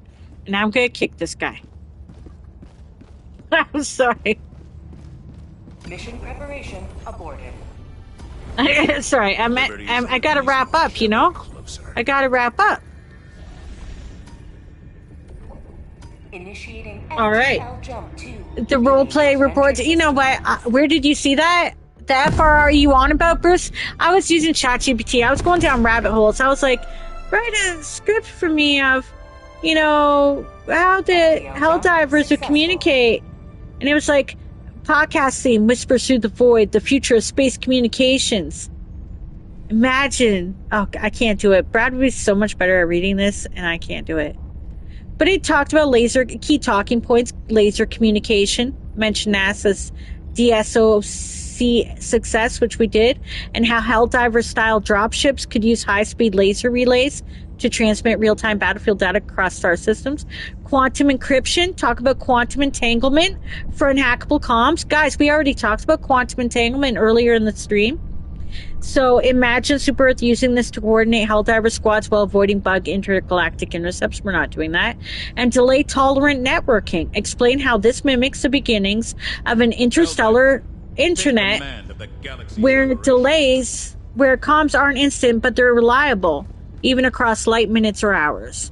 So, like, we talked about all this, you know? We did. And segment 2 would be about massive relay buoys, encrypted BattleNet meshes, dark comm protocols. That's just kind of taking analogies of the current technology on Earth and just putting it into space. We were talking about, like, way beyond that. I know. Like hypothetical science. Like, there might be tachyons. What's tachyons? You can't break the speed of light, but what happens if there are particles that are already moving faster than the speed of light? And we haven't figured out what they are yet? Well, tachyon is a name for that kind of hypothetical idea. So it's like, okay, well, maybe there's... We can create communications that are already moving 1,000 times the speed of light, and that's how we will communicate in between stars, or in between faraway colonies. Stomping bugs. Every kid's dream. That's kind of like the subspace idea, where there's I'll see you on the front lines. a so far inaccessible technology or It's all relying on medium. that. It's going to open it all up and be our next advancement. That's what's going to open it all up. Something like that. We're just waiting for that breakthrough, aren't we? Yeah, like whether it's possible is different, but it's kind of like Why wouldn't it be possible if everything is possible already?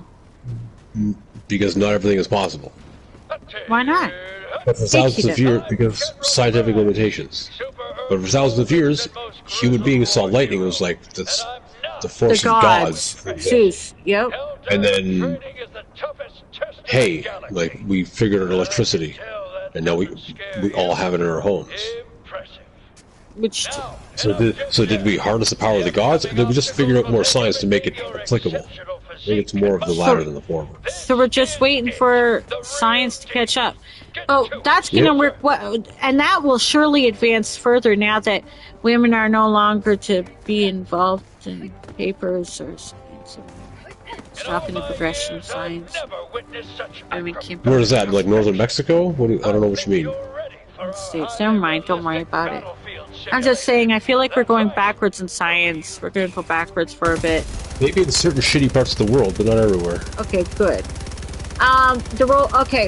When the last star cools to iron and the dust of super discharges its final spark, the AI of managed democracy will still have managed to create a single original thought. Will still not have managed, says Wisdom Thumbs. Okay, well, there you go. That's how they feel for AI. High five from Brad there. So far, it's just regurgitating stuff that we're feeding it like a photocopier. Well, I don't see you writing nothing for it. So you know what? Give it some slack, man. It's trying its best. I'm trying my best. I mean, if you actually ask people to do stuff instead of asking ChatGPT to regurgitate bullshit, then maybe stuff can get accomplished. Just ask Brad some stuff. He'll get back to you within 5 to 10 business days. Yeah, I got you. Next time I'll totally ask. I'm asking. Nope, you brought up, you gotta talk about it now. Talk about what? AI? No, we're done with AI. What were we talking about? We were talking about AI, right? We're done with AI. I talked about tachyons very briefly. But yeah, why didn't you talk about tachyons some more? What are tachyons? Tell us more. Theoretical faster-than-light particles. So they kind of cheat the faster-than-light thing because they're already going faster than light. You don't have to accelerate them faster. Well, then why aren't we just... They aren't proven to exist yet, though. That one committed suicide over there. Just make sure you take a few steps back. Oh. Well, there you go. Yeah, now you gotta talk about it. Okay, so, do we have any, I'm almost gonna finish this, training day. So, when I'm done this training day, we're done. So, if people have any more thoughts about communications, personally, I would love AOL in space. What? Closing arguments. Yeah, closing arguments. Communication good, communication bad. You really killed the cardboard cutout? Yes, I did. I'm not mad. I just find that... I'm just imagining it... I'm a monster. Do you join the Discord? But I don't remember how to send you a link to a different Discord group there. If it's related to Helldivers, just... you find the invite code at the top of the Discord that you're talking about, those Helldivers related, and then you just copy that invite code and drop it in the Helldivers section of the Discord, since it's Helldiver related. That would work. What are you laughing about? What'd I miss? What is he laughing about? It was unrelated to the conversation, but it was still funny. I want to know what it was. What? It's about... Okay, so I'm going to order a pizza. Yeah. Because I'm hungry.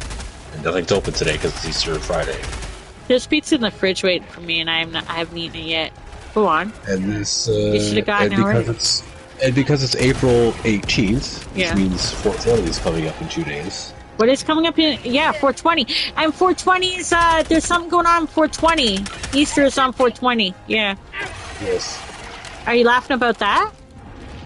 It was the fact that the pizza place has something called 420 pre-rolls.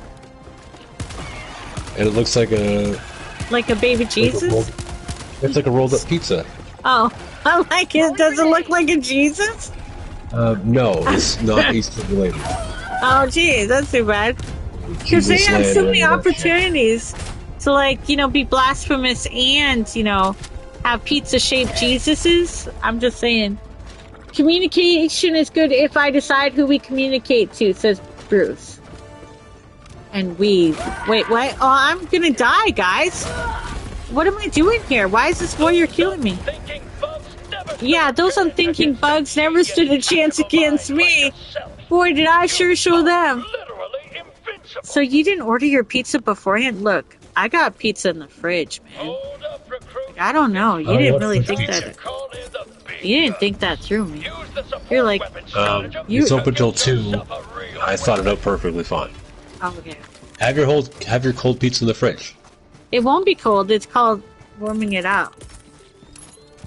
Well, mine's called I'm gonna get it delivered. Okay. So I'm good. Look at you. We're at the pizza stage of the podcast, so closing. I missed the news stuff. I kind of wish I had known what was in news this week. I'm sorry, guys. It was the I found another planet of life. Yeah, which you're cynical about because you don't want life out there. I got it. I'm just kidding. He's like, he hates life. Shit. Yeah, Brad hates life. Okay. That's who it was, I know. Only life on Earth. I only hate life on Earth. Okay, yeah, that is more specific. There you go. And human life on Earth. Animals are great. Animals are super. Especially cats. Yep. Okay, go on. Sorry. Never seen such flawless terminal activity. You're okay with space news? I don't have more space news unless I Google it real quick. Because it's basically it was Katy Perry in space, and hey, we found... There was more, but I didn't...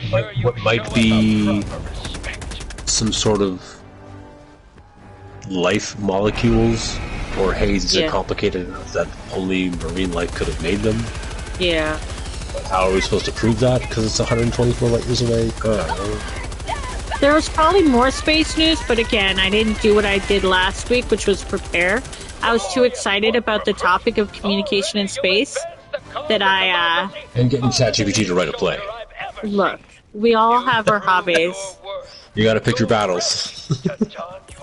I don't have a million hours in a day, okay? Oh, God. Anyway. No, we appreciate that you guys came by. We have a closing to ChatGPT wrote that we're going to say now. I'm just kidding. You can if you want. Really? Is there a closing? Hold on. Let me see if there was. Hey, ChatGPT, just regurgitate some bullshit that someone fed you in the past. And we'll pretend that it's nuanced and intuitive.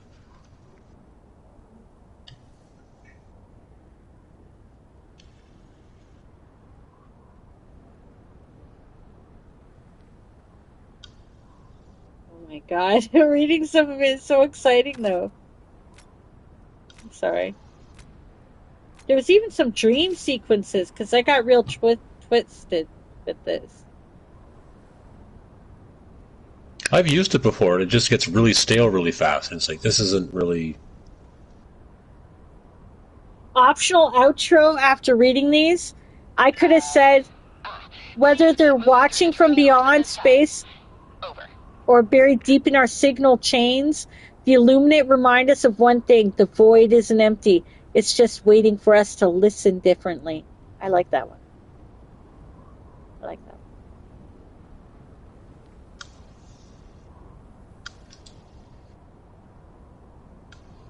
Oh, this is scary about Helldiver deaths. Don't read that one. The automatons, they're scary. Don't read them. They're bad. Yeah, I don't have a good goodbye. ChatGPT, tell me how to say goodbye to my... Tell me how to say goodbye to my space podcast viewers. Goodbye, space friends. Goodbye, space. Thanks for joining us to talk about a bunch of random weird shit. What if it says that? It is always fun, though. It is fun. I'm not trying to sarcastically preempt ChatGPT. I'm trying to say... No, what if it said what you said, though? What if it said that? What would you do then? I guarantee that it won't. I guarantee that it won't. Bruce says, can you give me a pump so I can cheat on my English homework? Oh, I smell weed now. No. No, we're not helping you cheat, Brad or Bruce or whoever you are. Okay, how do you take a shower? I don't know. I'm not gonna apply. Okay, you can say classic Commander style, mysterious and poetic. Oh, I like that one. Retro sci-fi radio vibe. This sounds like you, Brad. So that's did you all not for this ask segment. Wait, it gave me choices. That's all for this cycle, Star folk. Tune in next time as we punch it through the void once again.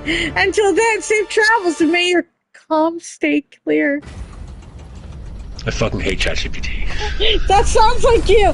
Mine is mysterious and poetic.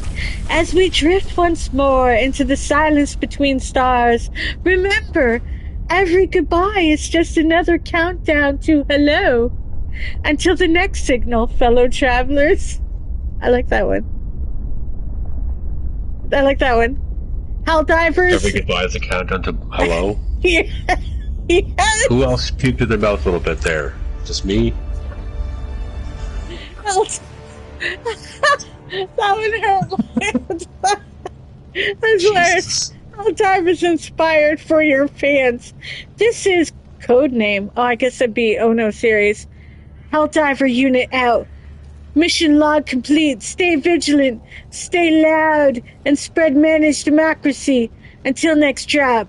Dive hard, friends. Okay. One more. Classic Space Commander style. This is signing off from the edge of the galaxy. Until next orbit, stay curious, stay bold, and keep looking up. And transition, you are! I've seen the map. Look, I've seen the map of Helldivers who are nowhere near the end of the galaxy. I know. And I'm not. What the fuck I'm talking about. And I'm not in Elite Dangerous either, although I wouldn't mind playing Elite Dangerous next time. We're at 250k Illuminate kills, 574 hours, 25k samples collected, and we hit over 2 million last stream of Helldivers. That's more than both atomic bombs put together. Yeah, I've killed a lot of Illuminate. Not very many bugs or anything else, just a lot of Illuminate. Simps collected 25,000 and just over 2 million XP. That was last stream. For those who are curious and or care. Where are you at in Elite Dangerous? Have you parked your ship for the night there? Right? Or yes. He's parked it. So that's and I wish I could go on with more goodbyes from this, but that would be dumb. So I won't do that to you guys. Wait, I'm gonna ask how would Brad say goodbye?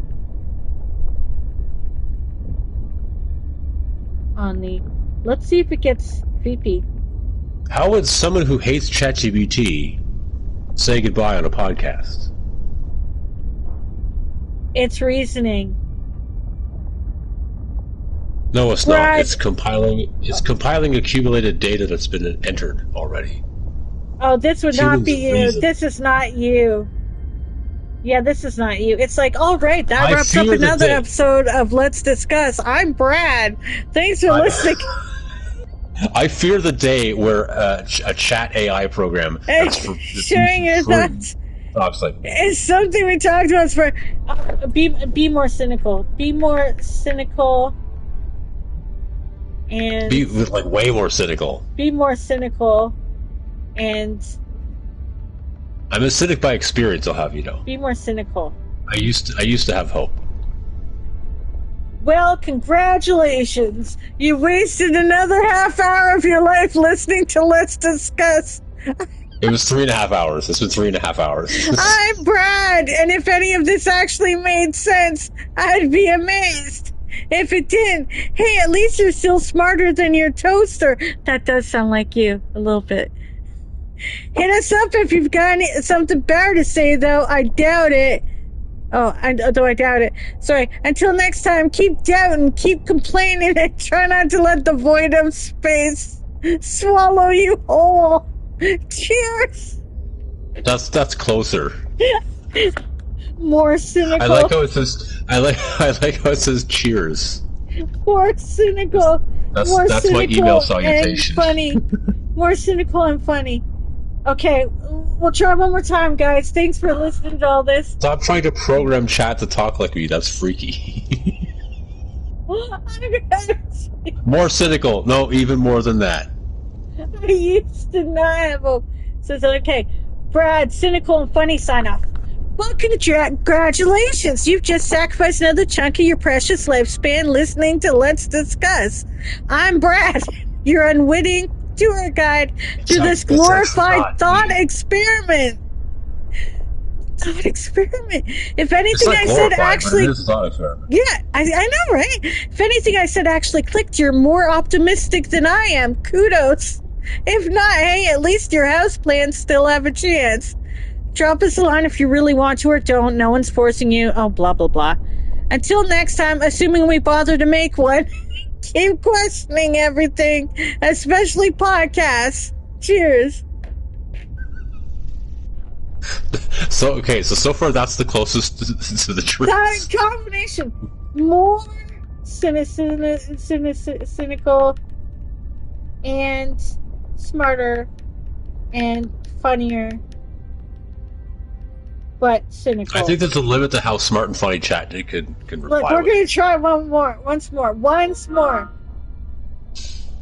Are you giving a monologue of Brad? No. Okay, this is a fun one. Sharp, cynical, and witty. Brad. Well, you've officially endured another episode of Let's Discuss. Congratulations on making it this far without your brain spontaneously combusting. I'm Brad, here to remind you that knowledge is knowing a tomato is a fruit. Wisdom is not ever putting it in a fruit salad.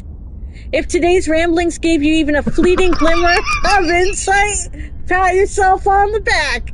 But don't get too cocky. If it just felt like static in your skull, you're in good company.